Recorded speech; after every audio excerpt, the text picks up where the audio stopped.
ಓಂ ಶ್ರೀ ಗುರು ಬಸವಲಿಂಗಾಯ ನಮಃ. ಎಲ್ಲರಿಗೂ ಶರಣಾರ್ಥಿ.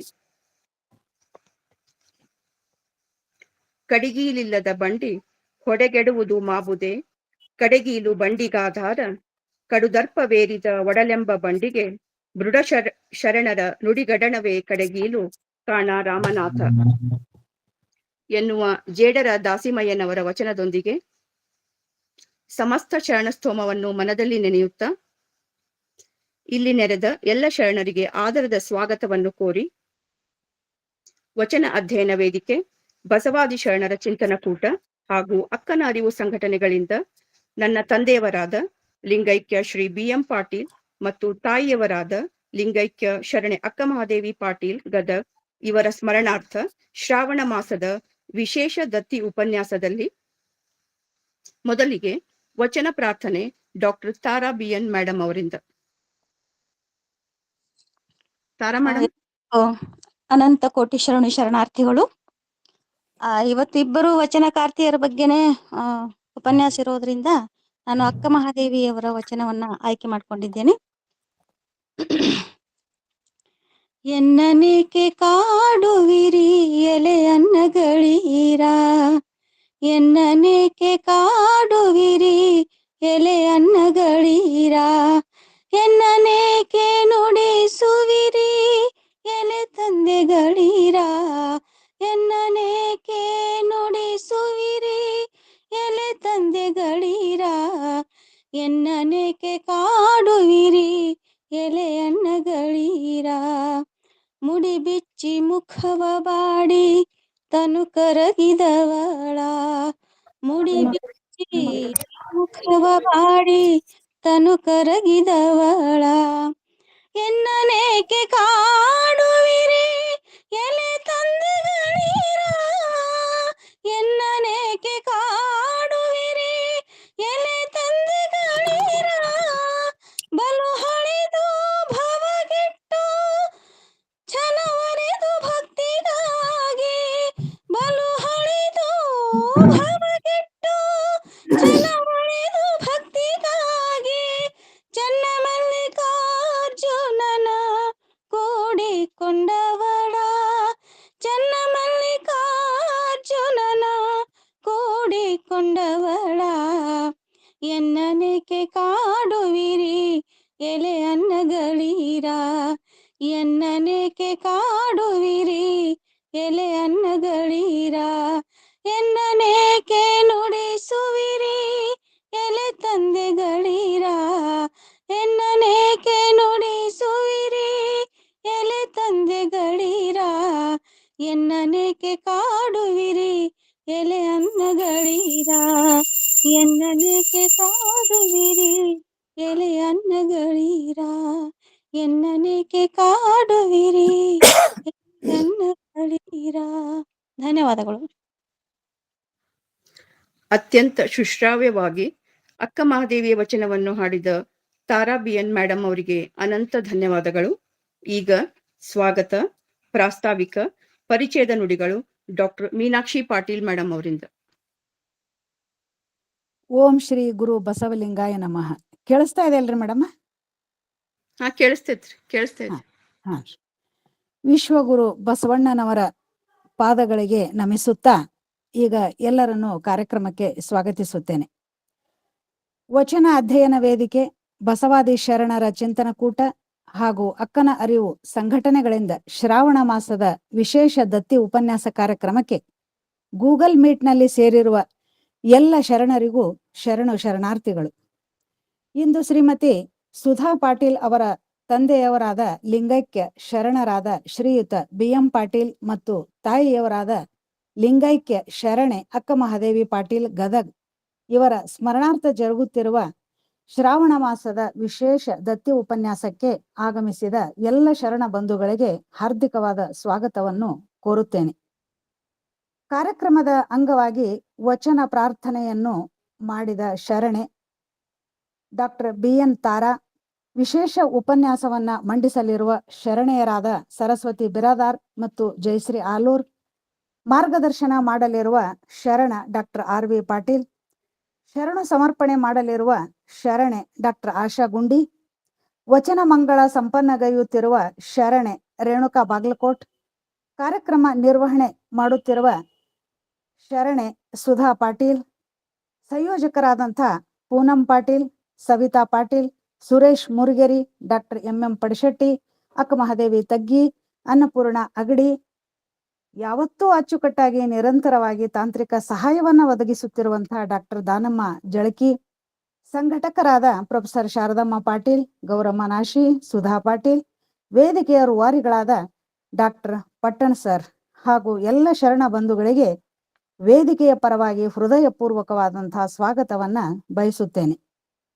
ವಿಶೇಷವಾಗಿ ಇಂದಿನ ದತ್ತಿ ದಾನಿಗಳಾದ ಶ್ರೀಮತಿ ಸುಧಾ ಪಾಟೀಲ್ ಅವರಿಗೂ ಕೂಡ ವೈಯಕ್ತಿಕವಾಗಿ ಹಾಗೂ ವೇದಿಕೆಯ ಪರವಾಗಿ ಮತ್ತೊಮ್ಮೆ ಹೃದಯಪೂರ್ವಕ ಸ್ವಾಗತವನ್ನ ಕೋರುತ್ತಾ, ಲಿಂಗೈಕ್ಯ ತಂದೆ ತಾಯಿಯರನ್ನ ಮನದಲ್ಲಿ ಸ್ಮರಿಸಿ ಅವರಿಗೆ ಭಕ್ತಿಪೂರ್ವಕ ನಮನಗಳನ್ನು ಸಲ್ಲಿಸುತ್ತೇನೆ. ಈಗ ವೇದಿಕೆಯ ಕುರಿತಾಗಿ ಪ್ರಾಸ್ತಾವಿಕವಾಗಿ ಒಂದೆರಡು ನುಡಿಗಳನ್ನ ಸಂಕ್ಷಿಪ್ತವಾಗಿ ಇಲ್ಲಿ ಹೇಳ ಬಯಸುತ್ತೇನೆ. ಎಲ್ಲರಿಗೂ ಗೊತ್ತಿರುವಂತೆ ಈ ವೇದಿಕೆಗೆ ಬಹುಶಃ 4ರ ಹರೆಯವಿರಬಹುದು. ಸುಮಾರು 753 ಸದಸ್ಯರ ಬಲವನ್ನು ಹೊಂದಿದ ವಚನ ಸಾಹಿತ್ಯದ ಬೃಹತ್ ವೇದಿಕೆ ಇದು. ನಿರಂತರವಾಗಿ ನಡೆದುಕೊಂಡು ಬರುತ್ತಿರುವ ವಚನ ಸಾಹಿತ್ಯಕ್ಕೆ ಸಂಬಂಧಿಸಿದಂತೆ ಕಾರ್ಯಕ್ರಮಗಳು, ಹಿರಿಯ ವಿದ್ವಾಂಸರ ಉಪನ್ಯಾಸಗಳು, ಸಂವಾದ, ಚರ್ಚೆ, ಸಂಶೋಧನೆಗಳು, ಪುಸ್ತಕ ಪ್ರಕಟಣೆಗಳು ಸೇರಿದಂತೆ 10 ಹಲವು ವಿಭಿನ್ನ ಆಯಾಮಗಳಲ್ಲಿ ವೇದಿಕೆಯ ಮೂಲಕ ಪ್ರಸ್ತುತ ಪಡಿಸುತ್ತಿವೆ. ಅಷ್ಟೇ ಅಲ್ಲ, ವಚನ ಸಾಹಿತ್ಯಕ್ಕೆ ಸಂಬಂಧಿಸಿದಂತೆ ಹೋರಾಟಗಳು ಕೆಲವೊಮ್ಮೆ ಮೈದಾಳುತ್ತವೆ. ಉದಯೋನ್ಮುಖ ಬರಹಗಾರರು, ಅಧ್ಯಯನಶೀಲರು, ಕವಿಗಳು ಈ ವೇದಿಕೆಯ ಮೂಲಕ ಬೆಳೆಯುತ್ತಿದ್ದಾರೆ ಎನ್ನುವುದು ಹೆಮ್ಮೆಯ ಸಂಗತಿ. ಬಹುಶಃ ಪದವಿ ಪಡೆಯದ, ಅರ್ಧಕ್ಕೆ ಓದು ನಿಲ್ಲಿಸಿ ಕುಟುಂಬಕ್ಕೆ ಸೀಮಿತವಾದ ಎಷ್ಟೋ ಜನ ಹೆಣ್ಣು ಮಕ್ಕಳಿಗೆ ಸ್ಫೂರ್ತಿ ತುಂಬಿ ಅವರನ್ನ ಪ್ರೋತ್ಸಾಹಿಸಿ ಓದಲು ಬರೆಯಲು ಪ್ರೇರೇಪಣೆ ನೀಡಿದ ಅತ್ಯಂತ ಸೃಜನಾತ್ಮಕ ವೇದಿಕೆ ಎಂದರೆ ಅದು ಬಸವ ಅಧ್ಯಯನ ಮತ್ತು ಅಕ್ಕನ ಅರಿವು ಚಿಂತನ ಕೂಟದ ವೇದಿಕೆ ಎಂದರೆ ಬಹುಶಃ ತಪ್ಪಾಗಲಾರದು. ಡಿಜಿಟಲ್ ಕ್ಷೇತ್ರದಲ್ಲಿ ಇಂಥದೊಂದು ವೇದಿಕೆ ಬಹುಶಃ ಮತ್ತಾವುದು ಇರ್ಲಿಕ್ಕಿಲ್ಲ ಎಂದು ಅತಿ ಅಭಿಮಾನದಿಂದ ನಾನು ಹೇಳ ಬಯಸುತ್ತೇನೆ. ಈ ವೇದಿಕೆಯ ಜನಕರಾದ ಡಾಕ್ಟರ್ ಪಟ್ಟಣ್ ಸರ್ ಅವರಿಗೆ ಅತ್ಯಂತ ಅಭಿಮಾನದಿಂದ ಧನ್ಯವಾದಗಳನ್ನ ಸಮರ್ಪಿಸುತ್ತೇನೆ. ಬಸವಾಗ ಬಸವೆನ್ನೀರೋ, ಬಸವನ ಪಾದಕ ಶರಣೆನ್ನೀರೋ, ಒಂದು ಸುತ್ತಿನ ಕ್ವಾಟಿ ಅದರೊಳಗ ಹೊಂದಿ ಕುಂತಾನ ಬಸವಣ್ಣ ಎಂಬಂತೆ ಈ ವೇದಿಕೆಯ ಕೋಟೆಯೊಳಗೆ ಬಸವಣ್ಣ ಬಂದು ಕುಂತಾನ, ಎಲ್ಲರೂ ಬಸವಣ್ಣನ ಪಾದಕ್ಕೆ ಶರಣೆನ್ನೋಣ ಎಂದು ಹೇಳುತ್ತಾ ಈಗ ಉಪನ್ಯಾಸಕರ ಸಂಕ್ಷಿಪ್ತ ಪರಿಚಯವನ್ನ ಮಾಡಿಕೊಡಲಿಚ್ಛಿಸುತ್ತೇನೆ. ಮೊದಲನೆಯದಾಗಿ ಶರಣೆ ಸರಸ್ವತಿ ಬಿರಾದಾರ್. ಇವರು ಬಹುಶಃ ಪುಣೆಯವರು ಅಂತ ಅನಿಸ್ತದ, ಯಾಕಂದ್ರ ಪರಿಚಯದಲ್ಲಿ ಅವರು ಊರು ಬರೆದಿರ್ಲಿಲ್ಲ. ಒಮ್ಮೆ ಅವಾಗ ನನಗೆ ಫೋನ್ ಮಾಡಿದಾಗ ನಾನು ಪುಣೆ ಅಂತ ಹೇಳಿದ್ರು. ಗೃಹಿಣಿ ಬಸವಣ್ಣನ ಸರಸ್ವತಿ ಬಿರಾದಾರ್ ಅವರು ಗೃಹಿಣಿಯಾಗಿದ್ರು ಕೂಡ ಬಸವಣ್ಣನ ಭಕ್ತರು, ಬಸವಾಭಿಮಾನಿಗಳು, ಬಸವ ಪಥದಲ್ಲಿ ನಡೆಯುವವರು, ಸಂಗೀತದಲ್ಲಿ ಆಸಕ್ತಿ ಹೊಂದಿದ್ದಾರೆ. ತಮ್ಮ 50ನೇ ವಯಸ್ಸಿನಲ್ಲೂ ಸಂಗೀತ ಕ್ಲಾಸಿಗೆ ಹೋಗಿ ಸಂಗೀತ ಅಭ್ಯಾಸ ಮಾಡಿದವರು ಇವರು. ಒಂದೇ ಮಾತಿನಲ್ಲಿ ಅವರು ತಮ್ಮ ಪರಿಚಯವನ್ನ ಇದೇ ರೀತಿಯಾಗಿ ಹೇಳಿದ್ದಾರೆ, ನಾನು ಬಸವ ಭಕ್ತೆ, ಬಸವ ಮಾರ್ಗಿ ಎಂದು. ಇವರನ್ನು ಹೀಗೆ ಪರಿಚಯಿಸುವುದು ನನಗೆ ಅಭಿಮಾನವೆನಿಸುತ್ತದೆ. ಅಮುಗೆ ರಾಯಮ್ಮನ ಕುರಿತಾಗಿ ಇಂದು ಅವರು ಉಪನ್ಯಾಸವನ್ನ ಮಾಡಲಿದ್ದಾರೆ. ಅವರ ಉಪನ್ಯಾಸ ಸಾಂಗವಾಗಿ ನಡೆಯಲಿ ಎಂದು ಈ ಮೂಲಕ ಅವರನ್ನು ಹಾರೈಸುವೆ. ಇನ್ನು 2ನೇ ಉಪನ್ಯಾಸವನ್ನ ಜಯಶ್ರೀ ಆಲೂರ್ ಮೇಡಮ್ ಅವರು ಮಾಡಿಕೊಡ್ತಾ ಇದ್ದಾರೆ. ಅವರ ಒಂದು ಪರಿಚಯ ಸಂಕ್ಷಿಪ್ತವಾಗಿ ಶರಣೆ ಗಂಗಾಂಬಿಕೆಯ ಕುರಿತಾಗಿ ಅವರು ಮಾತನಾಡಲಿದ್ದಾರೆ. ಜಯಶ್ರೀ ಆಲೂರ್ ಅವರು MA BEd MPhil ಪದವೀಧರರು. ಶ್ರೀ ಷಣ್ಮುಖಪ್ಪ ತಾಯಿ ಷಣ್ಮುಖಮ್ಮ ಇವರ ಪುಣ್ಯ ಉದರದಿಂದ ಜನಿಸಿದ ಶರಣೆ ಜಯಶ್ರೀ. ವೃತ್ತಿಯಿಂದ ಶಿಕ್ಷಕಿಯಾಗಿ ಪ್ರವೃತ್ತಿಯಿಂದ ಓದು, ಸಂಗೀತ, ಚಿತ್ರಕಲೆ, ಸಾಹಿತ್ಯ ರಚನೆ, ಕ್ರೀಡೆಯಲ್ಲಿ ಆಸಕ್ತಿ ಹೊಂದಿದ್ದಾರೆ. ರಾಜ್ಯ ಮಟ್ಟದ ಸಂಪನ್ಮೂಲ ಶಿಕ್ಷಕರಾಗಿ ಸುಮಾರು 50ಕ್ಕಿಂತಲೂ ಹೆಚ್ಚು ತರಬೇತಿ ಕಾರ್ಯಕ್ರಮಗಳನ್ನ ನಡೆಸಿಕೊಟ್ಟಿದ್ದಾರೆ. ಅನೇಕ ಸಂಘ ಸಂಸ್ಥೆಗಳ ಅಜೀವ ಸದಸ್ಯರಾಗಿ ಕಾರ್ಯಚಟುವಟಿಕೆಯಲ್ಲಿ ಭಾಗವಹಿಸುತ್ತಿದ್ದಾರೆ. ಇವರ ಕ್ರಿಯಾಶೀಲ ಚಟುವಟಿಕೆ, ಸಮಾಜಮುಖಿ ಕಾರ್ಯಗಳನ್ನು ಗುರುತಿಸಿ ಕದಳಿ ಮಹಿಳಾ ವೇದಿಕೆಯ ವತಿಯಿಂದ ಮಹಿಳಾ ಸಾಧಕಿ ಪುರಸ್ಕಾರವನ್ನ ಇವರು ಪಡೆದಿದ್ದಾರೆ. ಇಂದಿನ ಇವರ ಉಪನ್ಯಾಸ ಕಾರ್ಯಕ್ರಮಕ್ಕೆ ಶುಭವಾಗಲೆಂದು ಹಾರೈಸುತ್ತಾ ಮತ್ತೊಮ್ಮೆ ಎಲ್ಲರಿಗೂ ಶರಣಾರ್ಥಿಗಳು.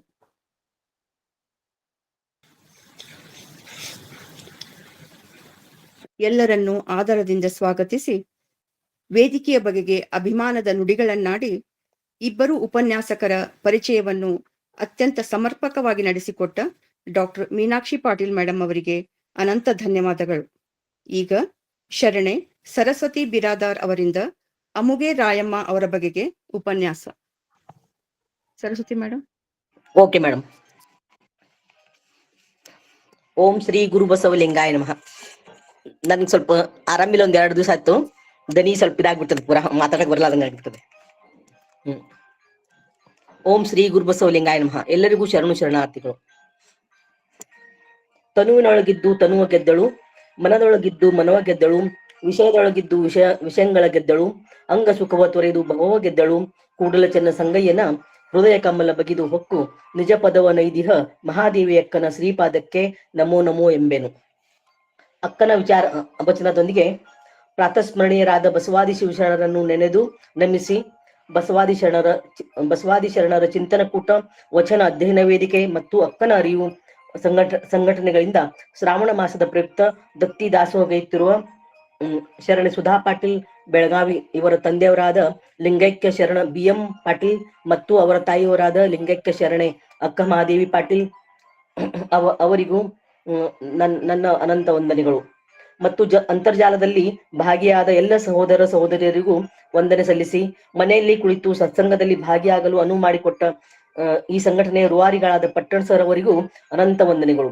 ಈ ಕಾರ್ಯಕ್ರಮದ ಎಲ್ಲ ಪದಾಧಿಕಾರಿಗಳಿಗೂ ಸಂಘಟಕರಿಗೂ ಸಂಯೋಜಕರಿಗೂ ನನ್ನ ಶರಣಾರ್ಥಿಗಳು.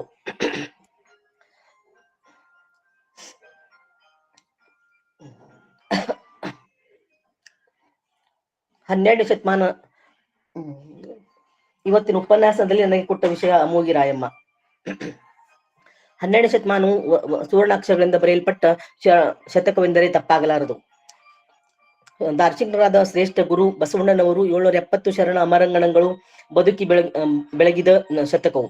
ಬಸವಣ್ಣನವರು ಕಲ್ಯಾಣದಲ್ಲಿ ಅನುಭವ ಮಂಟಪ ರಚಿಸಿ ಜಾತಿ ವರ್ಗ ವರ್ಣ ರಹಿತ ಸಮಾಜವನ್ನು ರಚಿಸಿ ವೈದಿಕತನವನ್ನು ಧಿಕ್ಕರಿಸಿ ಎಲ್ಲರಿಗೂ ವಿಶೇಷವಾಗಿ ಮಹಿಳೆಯರಿಗೂ ತಳ ಸಮುದಾಯದವರಿಗೂ ಮೇಲೆತ್ತಿ ಅನಕ್ಷರಿಗೂ ಅಕ್ಷರ ಜ್ಞಾನ ನೀಡಿ ಅವರಿಗೆ ಕಾಯಕ ದಾಸೋಹ ತತ್ವ ತಿಳಿಸಿ ಅದರಂತೆ ಬದುಕಲು ಕಲಿಸಿ ಅವರ ಸತ್ಯ ಶುದ್ಧ ಭಾವನೆಯಿಂದ ಬಂದಂತ ಒಂದೊಂದು ನುಡಿಗಳನ್ನು ಮಾತುಗಳನ್ನು ವಚನಗಳೆಂಬ ಅನರ್ಘರತ್ನಗಳಾಗಿ ಮಾಡಿದರು. ಇಂಥ ಮಹಿಳೆಯರಲ್ಲಿ ರಾಯಮ್ಮಳು ಒಬ್ಬಳು. ಶರಣೆಯರಲ್ಲಿ ರಾಯಮ್ಮ ಎಂದು ಇಬ್ಬರು ಶರಣೆಯರು.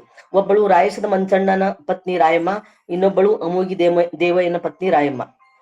ನನ್ನದು ಅಮೋಘಿ ದೇವಯ್ಯನ ಪತ್ನಿ ರಾಯಮ್ಮಳ ಬಗ್ಗೆ ಉಪನ್ಯಾಸವಿದೆ. ಶರಣ ಸಿದ್ಧಾಂತದಲ್ಲಿ ನಡೆದ ಲಿಂಗನಿಷ್ಠೆಗೆ ಹೆಸರಾದ ಶಿವಶರಣೆ ರಾಯಮ್ಮ 12ನೇ ಶತಮಾನದ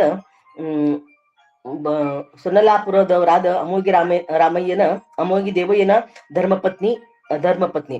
ಇವರು ನೇಗೆ ಕಾಯಕ ಮಾಡುವ ದಂಪತಿಗಳು, ಸದಾಚಾರಿ ಲಿಂಗನಿಷ್ಠರು.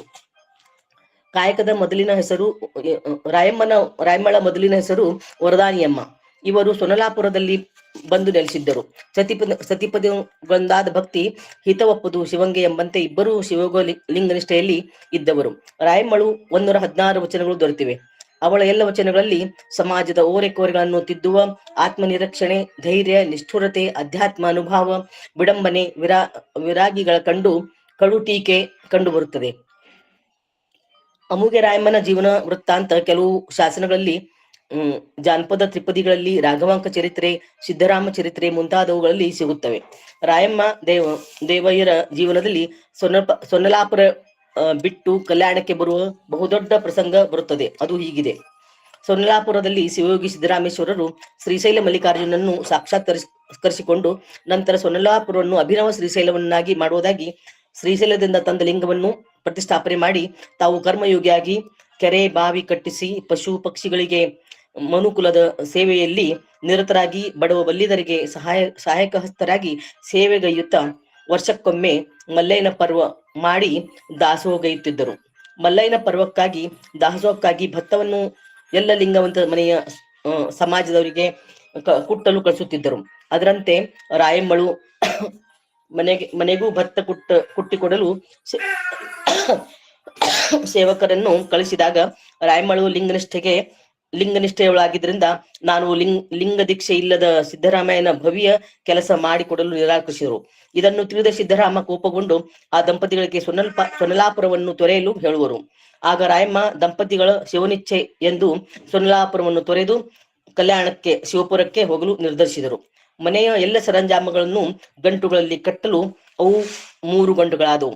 ಆಗ ನಡಿಗೆಯಲ್ಲಿಯೇ ಹೋಗಬೇಕಾಗಿತ್ತು. ಅವರು ಇಬ್ಬರೂ ಒಂದೊಂದು ಗಂಟನ್ನು ಹೊತ್ತು 3ನೇ ಗಂಟು ಲಿಂಗಯ್ಯನೇ ತಂದು ಕೊಡಲೆಂದು ಕಲ್ಯಾಣದತ್ತ ಪಯಣಿಸಿದರು.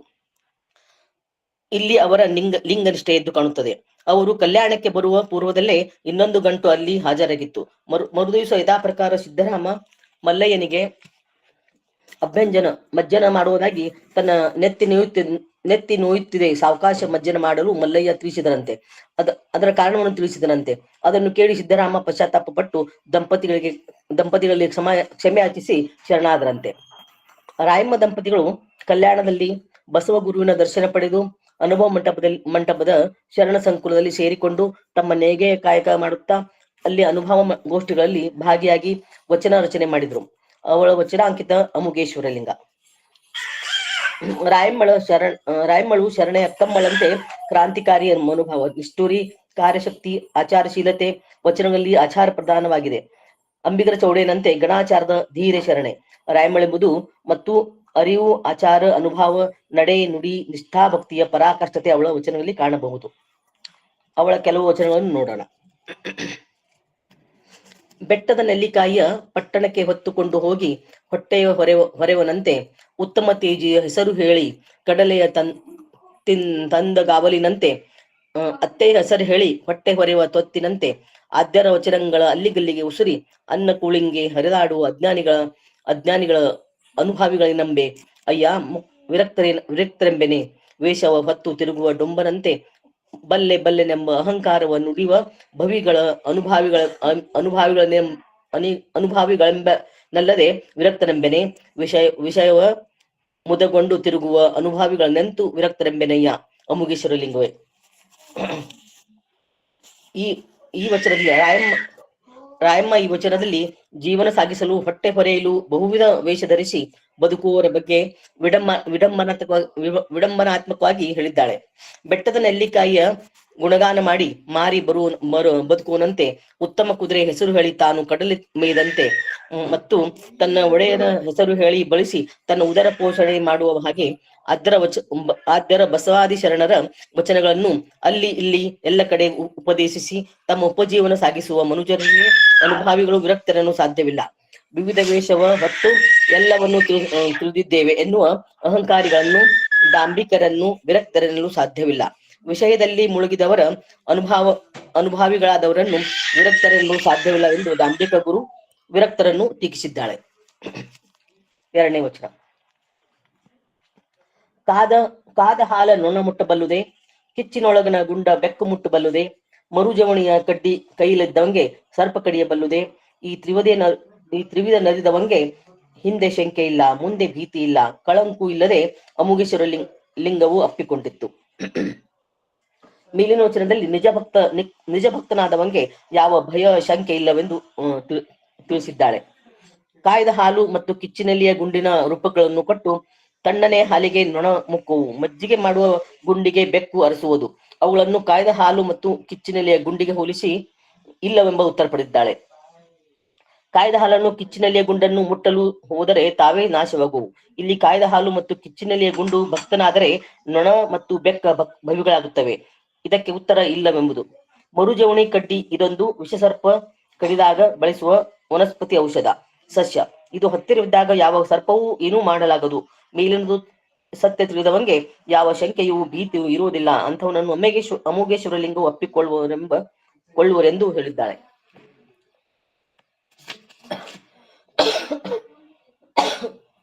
ಇನ್ನೊಂದು ವಚನ.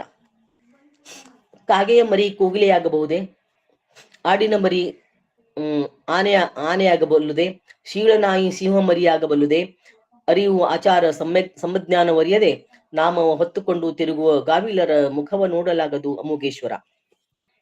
ಈ ವಚನದಲ್ಲಿ ಪಕ್ಷಿ ಪ್ರಾಣಿಗಳಿಗೆ ಹೋಲಿಸಿ ಹೇಳುವ ರೀತಿ ತುಂಬಾ ಅರ್ಥಪೂರ್ಣವಾಗಿದೆ. ಕಾಗೆ, ಕೋಗಿಲೆ, ಆಡು, ಆನೆ, ಸೀಳುನಾಯಿ, ಸಿಂಹದ ಮರಿ ಹೀಗೆ ಪ್ರಾಣಿ ಪಕ್ಷಿಗಳ ಗುಣ ವಿಶಿಷ್ಟತೆಯನ್ನು ಅರಿತುಕೊಂಡು ರಾಯಮ್ಮಳು ಹೇಳಬೇಕಾದ ಸಂಗತಿಯನ್ನು ತುಂಬಾ ಸೊಗಸಾಗಿ ಹೇಳಿದ್ದಾಳೆ. ಕಾಗೆಯ ಮರಿ, ಕೋಗಿಲೆ ಒಂದೇ ರೀತಿ ಕಂಡರೂ ಅವುಗಳಲ್ಲಿ ಅಜಗಜಾಂತರ ವ್ಯತ್ಯಾಸವಿದೆ. ಕಾಗೆಯ ಕಂಠ ಕರ್ಕಶವಾದರೆ ಕೋಗಿಲೆಯ ಕಂಠ ಮಧುರವಾಗಿದೆ. ಸಸ್ಯಾಹಾರಿಗಳಾದ ಆಡು, ಆನೆ ಎರಡೂ ಆಕಾರದಲ್ಲಿ ಸಣ್ಣದು ಮತ್ತು ದೊಡ್ಡ ಗಾತ್ರದಲ್ಲಿದ್ದರೆ ಬಲಾಢ್ಯತನದಲ್ಲಿ ವ್ಯತ್ಯಾಸವಿದೆ. ನಾಯಿ ಮತ್ತು ಸಿಂಹದ ಮರಿ ವ್ಯಕ್ತಿತ್ವದಲ್ಲಿಯೂ ಕೂಡ ಬಹಳಷ್ಟು ವ್ಯತ್ಯಾಸವಿದೆ. ಹಾಗೆ ಭಕ್ತನಾಗಬೇಕಾದರೆ ಅರಿವು, ಆಚಾರ, ಸಂಜ್ಞಾನಗಳಿರಬೇಕು. ಅವು ಇರದೆ ಡಾಂಬಿಕತನವಾದರೆ ಅಂಥವರ ಮುಖವ ನೋಡಲಾಗದು ಎಂದು ತಿರಸ್ಕರಿಸಿದ್ದಾಳೆ ರಾಯಮ್ಮ. ಇನ್ನೊಂದು ವಚನ. ಎನ್ನ ದೇಹವ ದಗ್ಧವ ಮಾಡಯ್ಯ, ಎನ್ನ ಕಾಯದಲ್ಲಿಪ್ಪ ಕರ್ಮವ ತೊಡೆಯಯ್ಯ, ಎನ್ನ ಭಾವದಲ್ಲಿಪ್ಪ ಭ್ರಮೆಯ ಜರಿಯಯ್ಯ, ನಾ ಹಿಡಿದ ಚಲುವ ಬಿಡದೆ ನಡೆಸಯ್ಯ ಅಮೋಘೇಶ್ವರ ಲಿಂಗವೇ. ಈ ವಚನ ಬಸವಣ್ಣನವರು ಎನ್ನ ಕಾಯುವ ದಂಡಿಗೆ ಮಾಡಯ್ಯ ಎಂಬುದನ್ನು ನೆನಪಿಸುವುದು. ರಾಯಮ್ಮಳು ಕೂಡ ಎನ್ನ ಕಾಯುವ ನಿಮ್ಮ ಸೇವೆಯಲ್ಲಿ ಸವಿಯುವಂತೆ ಮಾಡುವುದಾಗಿ ಈ ಕಾಯದಲ್ಲಿಯ ಕರ್ಮಗಳನ್ನು, ಕೆಟ್ಟತನಗಳನ್ನು, ಅರಿಷಡ್ವರ್ಗಳನ್ನು ಹೋಗಲಾಡಿಸಲು ಮತ್ತು ಎನ್ನ ಭಾವದಲ್ಲಿಯ ಭ್ರಮೆ ಶಾಶ್ವತ ಅಶಾಶ್ವತ ಎಂಬುದನ್ನು ಹೋಗಲಾಡಿಸಲು ಮತ್ತು ತಾನು ನಡೆಯುವ ಶರಣ ಮಾರ್ಗದಲ್ಲಿ ಏನೇ ಕಷ್ಟಗಳು ಬಂದರೂ ಛಲದಿಂದ ಅವುಗಳನ್ನು ಎದುರಿಸಿ ಗೆಲ್ಲಲು ಅನುಗ್ರಹಿಸಲು ಮುನ್ನಡೆಸು ಎಂದು ಅಮೋಘೇಶ್ವರ ಲಿಂಗದಲ್ಲಿ ಕೇಳಿಕೊಂಡಿದ್ದಾಳೆ. ಇನ್ನೊಂದು ವಚನ.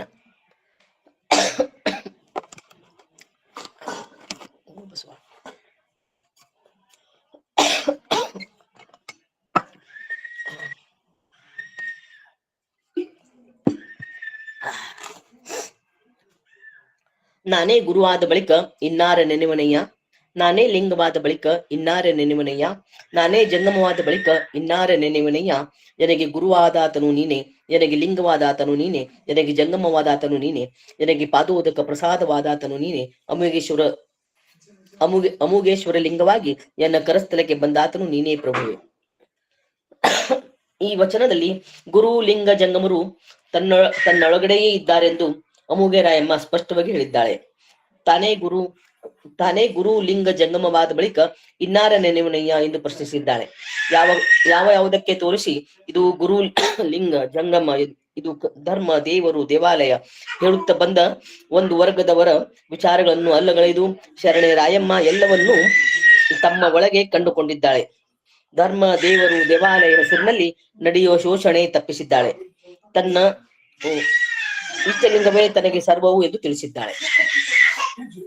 ಒಟ್ಟಾರೆ ಅವಳ ವಚನದಲ್ಲಿ ವೇಷಭೂಷಣದಿಂದ ವ್ಯಕ್ತಿತ್ವ ಕಂಡುಕೊಳ್ಳಲಾಗುವುದು. ಡಾಂಬಿಕರನ್ನು ದೇವರು ಎಂದೂ ಮೆಚ್ಚಲಾರ. ತನ್ನಲ್ಲಿ ಸತ್ಯ ಶುದ್ಧತೆ ಇದ್ದರೆ ಯಾರಿಗೂ ಭಯಪಡುವ ಅವಶ್ಯಕತೆ ಇಲ್ಲ ಎಂಬುದಾಗಿ ತಿಳಿಸಿದ್ದಾಳೆ. ಕಲ್ಯಾಣ ಕ್ರಾಂತಿಯ ನಂತರ ಮತ್ತೆ ಪುಳಜೆಗೆ ಬಂದು ಅಲ್ಲಿಯೇ ಐಕ್ಯವಾಗುತ್ತಾಳೆ. ಇದರಲ್ಲಿ ಏನಾದರೂ ತಪ್ಪುಗಳಾದರೆ ಕ್ಷಮಿಸಿ. ಎಲ್ಲರಿಗೂ ಶರಣು ಶರಣಾರ್ಥಿಗಳು. ಧನ್ಯವಾದಗಳು. ತಮಗೆ ಆರೋಗ್ಯ ಸರಿ ಇರದಿದ್ದರೂ ಮನೆಯ ಜವಾಬ್ದಾರಿಯ ನಡುವೆ ವೇದಿಕೆಗೆ ಬದ್ಧರಾಗಿ ತಮಗೆ ಕೊಟ್ಟ ವಿಷಯ ಅಮೋಘೆ ರಾಯಮ್ಮ ಅವರ ಉಪನ್ಯಾಸ ನಡೆಸಿಕೊಟ್ಟ ಶರಣೆ ಸರಸ್ವತಿ ಬಿರಾದಾರ್ ಅವರಿಗೆ ಅನಂತ ಧನ್ಯವಾದಗಳು. ಈಗ ಶರಣೆ ಜಯಶ್ರೀ ಆಲೂರ್ ಅವರಿಂದ ಗಂಗಾಂಬಿಕೆ ಅವರ ಬಗೆಗೆ ಉಪನ್ಯಾಸ. ಜಯಶ್ರೀ ಮೇಡಮ್.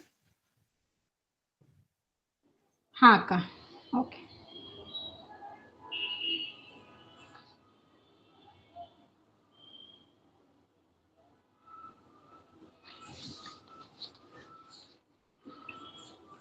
ಓಂ ಶ್ರೀ ಗುರು ಬಸವಲಿಂಗಾಯ ನಮಃ. ಎಲ್ಲರಿಗೂ ಶರಣು ಶರಣಾರ್ಥಿಗಳು. ಬಸವಣ್ಣನೇ ಗುರು, ಪ್ರಭುದೇವರೇ ಲಿಂಗ, ಸಿದ್ದರಾಮಯ್ಯ ಜಂಗಮ, ಮಡಿವಾಳನೆ ಎನ್ನ ಹೆತ್ತ ತಂದೆ, ಚನ್ನ ಬಸವಣ್ಣನೇ ಪರಮಾರಾಧ್ಯರು, ಇಂದು ಸುಖಿಯಾದೇನು ಕಾನ ಚನ್ನಮಲ್ಲಿಕಾರ್ಜುನ. ಬಸವಾದಿ ಪ್ರಮಥರನ್ನ ಎನ್ನ ಹೃನ್ಮಂದಿರದಲ್ಲಿ ಸ್ಮರಿಸುತ್ತಾ,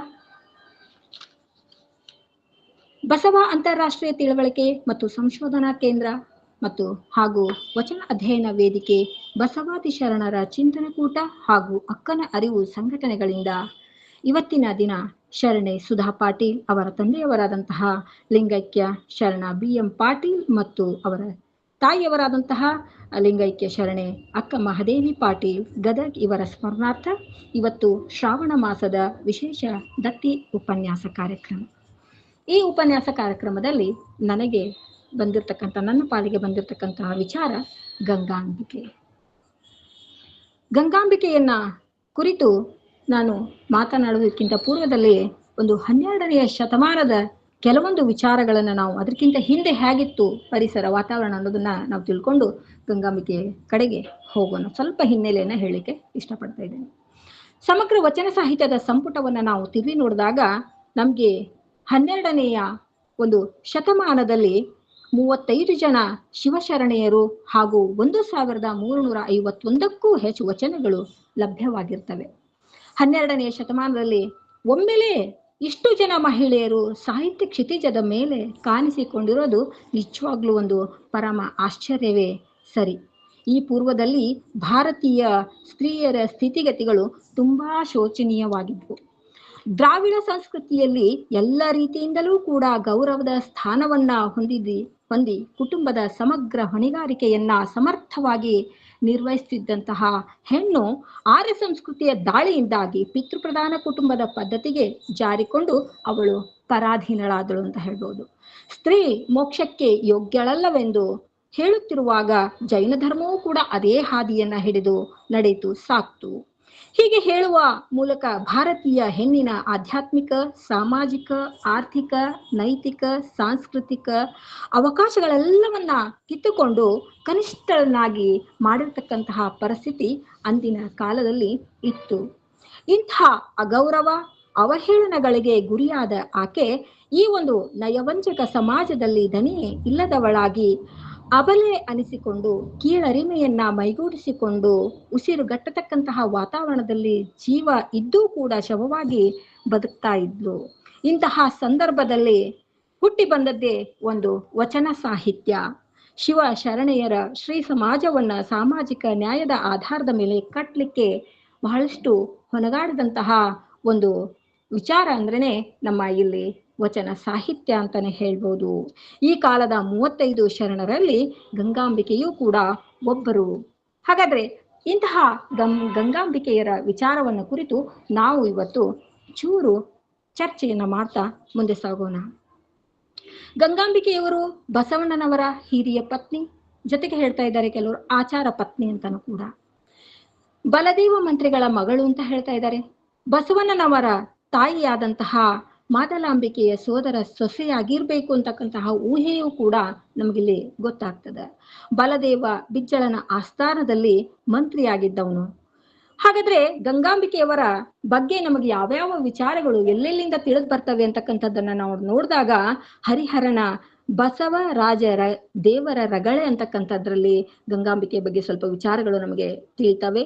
ಹಾಗೇನೆ ಭೀಮಕವಿಯ ಬಸವ ಪುರಾಣದಲ್ಲಿಯೂ ಕೂಡ ಸಿಂಗಿರಾಜ ಪುರಾಣ, ಸಿದ್ಧನಂಜೇಶ್ವರನ ಗುರುರಾಜ ಚರಿತ್ರೆ, ಷಡಕ್ಷರ ದೇವನ ಬಸವರಾಜ ವಿಜಯ, ಶಾಂತಲಿಂಗ ದೇಶಕರ ಭರವೇಶ್ವರ ಕಾವ್ಯ ಕಥಾ ಮಂಜರಿ ಸೂತ್ರ ರತ್ನಾಕರ ಮುಖಬೋಳು, ಇವಲ್ಲದೆ ಕೂಡ ಸಿದ್ಧಲಿಂಗನ ಷಟ್ಸ್ಥಲ ತಿಲಕ, ಚನ್ನಪ್ಪ ಕವಿಯ ಶ್ರೀ ಶರಣ ಲೀಲಾಮೃತ ಮೊದಲಾದ ಕೃತಿಗಳಲ್ಲಿ ನಮಗೆ ಇವರಿಗೆ ಸಂಬಂಧಿಸಿದಂತಹ ಕೆಲವೊಂದು ವಿಚಾರಗಳು, ಸಂಗತಿಗಳು ನಮಗೆ ಉಕ್ತವಾಗ್ತವೆ, ತಿಳಿದು ಬರ್ತವೆ. ಹರಿಹರ ಗಂಗಾಂಬಿಕೆಯನ್ನ ಸತ್ಕುಲ ಸಾದೃಶ್ಯಮಪ್ಪ ಸುಶೀಲೆ ಅಂತ ಬಣ್ಣಿಸಿದ್ರೆ, ಭೀಮಕವಿ ಒಂದ್ ಕಡೆ ಈಕೆಯ ಧೃತಿ, ಸಿರಿಪ್ರಭೆ, ಜಾನ್ಮೆ, ರೂಪು, ಉನ್ನತಿ, ಪತಿವೃತಾಚರಣೆ, ಪವಿತ್ರತೆ, ತೇಜಗಳೆಲ್ಲವೂ ಕೂಡ ದೇವಕುಲದ ಸ್ತ್ರೀಯರಿಗಿಂತ 100 ಮಡಿ ಮಿಗಿಲಾಗಿದ್ದವು ಅಂತಕ್ಕಂತಹ ಉತ್ಪ್ರೇಕ್ಷಣೀಯ ಮಾತುಗಳನ್ನ ಅವಳ ಬಗ್ಗೆ ಹೇಳಿದ್ದಾರೆ. ಗಂಗಾಂಬಿಕೆ ಒಂದ್ ಕಡೆ ಹೇಳ್ತಾರೆ, ಪತಿ ಯಾಜ್ಞೆಯಲ್ಲಿ ಚರಿಪ ಸತಿಗೇಕೆ ಪ್ರತಿಜ್ಞೆಯು ಅಂತಕ್ಕಂತಹ ಒಂದು ವಚನದಲ್ಲಿ ಪತಿಯಾಜ್ಞೆಯನ್ನ ಪಾಲನೆ ಮಾಡ್ತಕ್ಕಂತಹ ನಿಷ್ಠೆಯುಳ್ಳ ನಡೆದಂತಹ ಪತಿಭಕ್ತಿ ಸಂಪನ್ನೆ ಸಂಪ್ರದಾಯಶೀಲೆ ಇವಳಾಗಿದ್ಲು ಅಂತಕ್ಕಂತಹದ್ದು ನಮಗೆ ಇಲ್ಲಿ ಇವರ ವಚನಗಳಿಂದ ನಮಗೆ ತಿಳಿದು ಬರ್ತದೆ. ಕಲ್ಯಾಣ ಕ್ರಾಂತಿಯ ನಂತರ ಬಸವಣ್ಣ ಕೂಡಲ ಸಂಗಮದತ್ತ ಸಾಗಲು ಈಕೆ ಅವರನ್ನ ಅನುಸರಿಸದೆ ಶರಣರ ಸಮೂಹದ ಜೊತೆಗೆ ಬೆರೆತು ಶರಣ ಧರ್ಮದ ರಕ್ಷಣೆಗಾಗಿ ಟೊಂಕ ಕಟ್ಟಿ ನಿಲ್ತಾಳೆ. ಅಂತಹ ಒಬ್ಬ ಶ್ರೇಷ್ಠ ಮಹಿಳೆ ಯಾರಾಗಿದ್ರು, ಶರಣು ಯಾರಾಗಿದ್ರು ಅಂದ್ರೆ ಗಂಗಾಂಬಿಕಾ. ಚನ್ನ ಬಸವಣ್ಣ ಅಕ್ಕ ನಾಗಮ್ಮರೊಂದಿಗೆ ಉಳಿವಿಯತ್ತ ನಡೆದು ಕಾದ್ರೊಳ್ಳಿ ಅಂತಕ್ಕಂತಹ ಗ್ರಾಮದಲ್ಲಿ ಲಿಂಗೈಕ್ಯರಾಗ್ತಾರೆ ಅಂತಕ್ಕಂತಹ ವಿಚಾರಗಳು ಕೂಡ ನಮ್ಗೆ ತಿಳಿದು ಬರ್ತವೆ. ಹಾಗೆ ಮುಗಟೆಖಾನ ಹುಬ್ಬಳ್ಳಿಯ ಸಮೀಪ ಮಲಪ್ರಭಾ ನದಿಯ ಎಡದಂಡೆಯ ಮೇಲೆ ಇವರ ಒಂದು ಸಮಾಧಿ ಇಂದಿಗೂ ಕೂಡ ಸ್ಮಾರಕವಾಗಿ ಉಳಿದು ಬಂದಿದೆ ಅಂತಕ್ಕಂಥದ್ದು ಕೂಡ ನಮ್ಗೆ ಈ ವಿಚಾರಗಳು ಕೂಡ ನಮ್ಗೆ ಇಲ್ಲಿ ತಿಳಿದು ಬರ್ತವೆ. ಗಂಗಾಂಬಿಕೆ ಗೃಹ ಕೃತ್ಯದಲ್ಲಿಯೇ ಹೆಚ್ಚು ತಮ್ಮನ್ನ ತಾವು ಗಮನವನ್ನ ಹರಿಸಿದ್ರು, ಕೇಂದ್ರೀಕರಿಸಿದ್ರು ಅಂತಕ್ಕಂಥ ವಿಚಾರಗಳು ತಿಳಿದು ಬಂದ್ರೂ ಕೂಡ ಆ ಒಂದು ಪರಿಸರದ ಪ್ರಭಾವದಿಂದಾಗಿ ಇವರು ಕೂಡ ವಚನಗಳನ್ನ ರಚನೆ ಮಾಡಿದ್ದಾರೆ. ಗಂಗಾಪ್ರಿಯ ಕೂಡಲ ಸಂಘ ಅಂತಕ್ಕಂತಹ ಅಂಕಿತ ನಾಮ ಇಟ್ಕೊಂಡು ಸುಮಾರು 9 ವಚನಗಳನ್ನ ಇವರು ರಚನೆ ಮಾಡಿದ್ದಾರೆ. ಆ 9 ವಚನಗಳು ನಮ್ಗೆ ಇಲ್ಲಿ ಗೊತ್ತಾಗ್ತವೆ. ಹೆಚ್ಚಾಗಿ ಎಲ್ಲವೂ ಕೂಡ ವೈಯಕ್ತಿಕ ಸಂಗತಿಗಳನ್ನೇ ಒಳಗೊಂಡಿರ್ತಕ್ಕಂತಹ ವಚನಗಳಾಗಿ ಅವರು ವಚನಗಳನ್ನು ನೋಡಿದಾಗ, ಹರಿಹರ ಗಂಗಾಂಬಿಕೆಗೆ ಸಿದ್ಧರಸನೆಂಬ ಮಗನಿದ್ದನೆಂದು ತಿಳಿಸ್ತಾನ.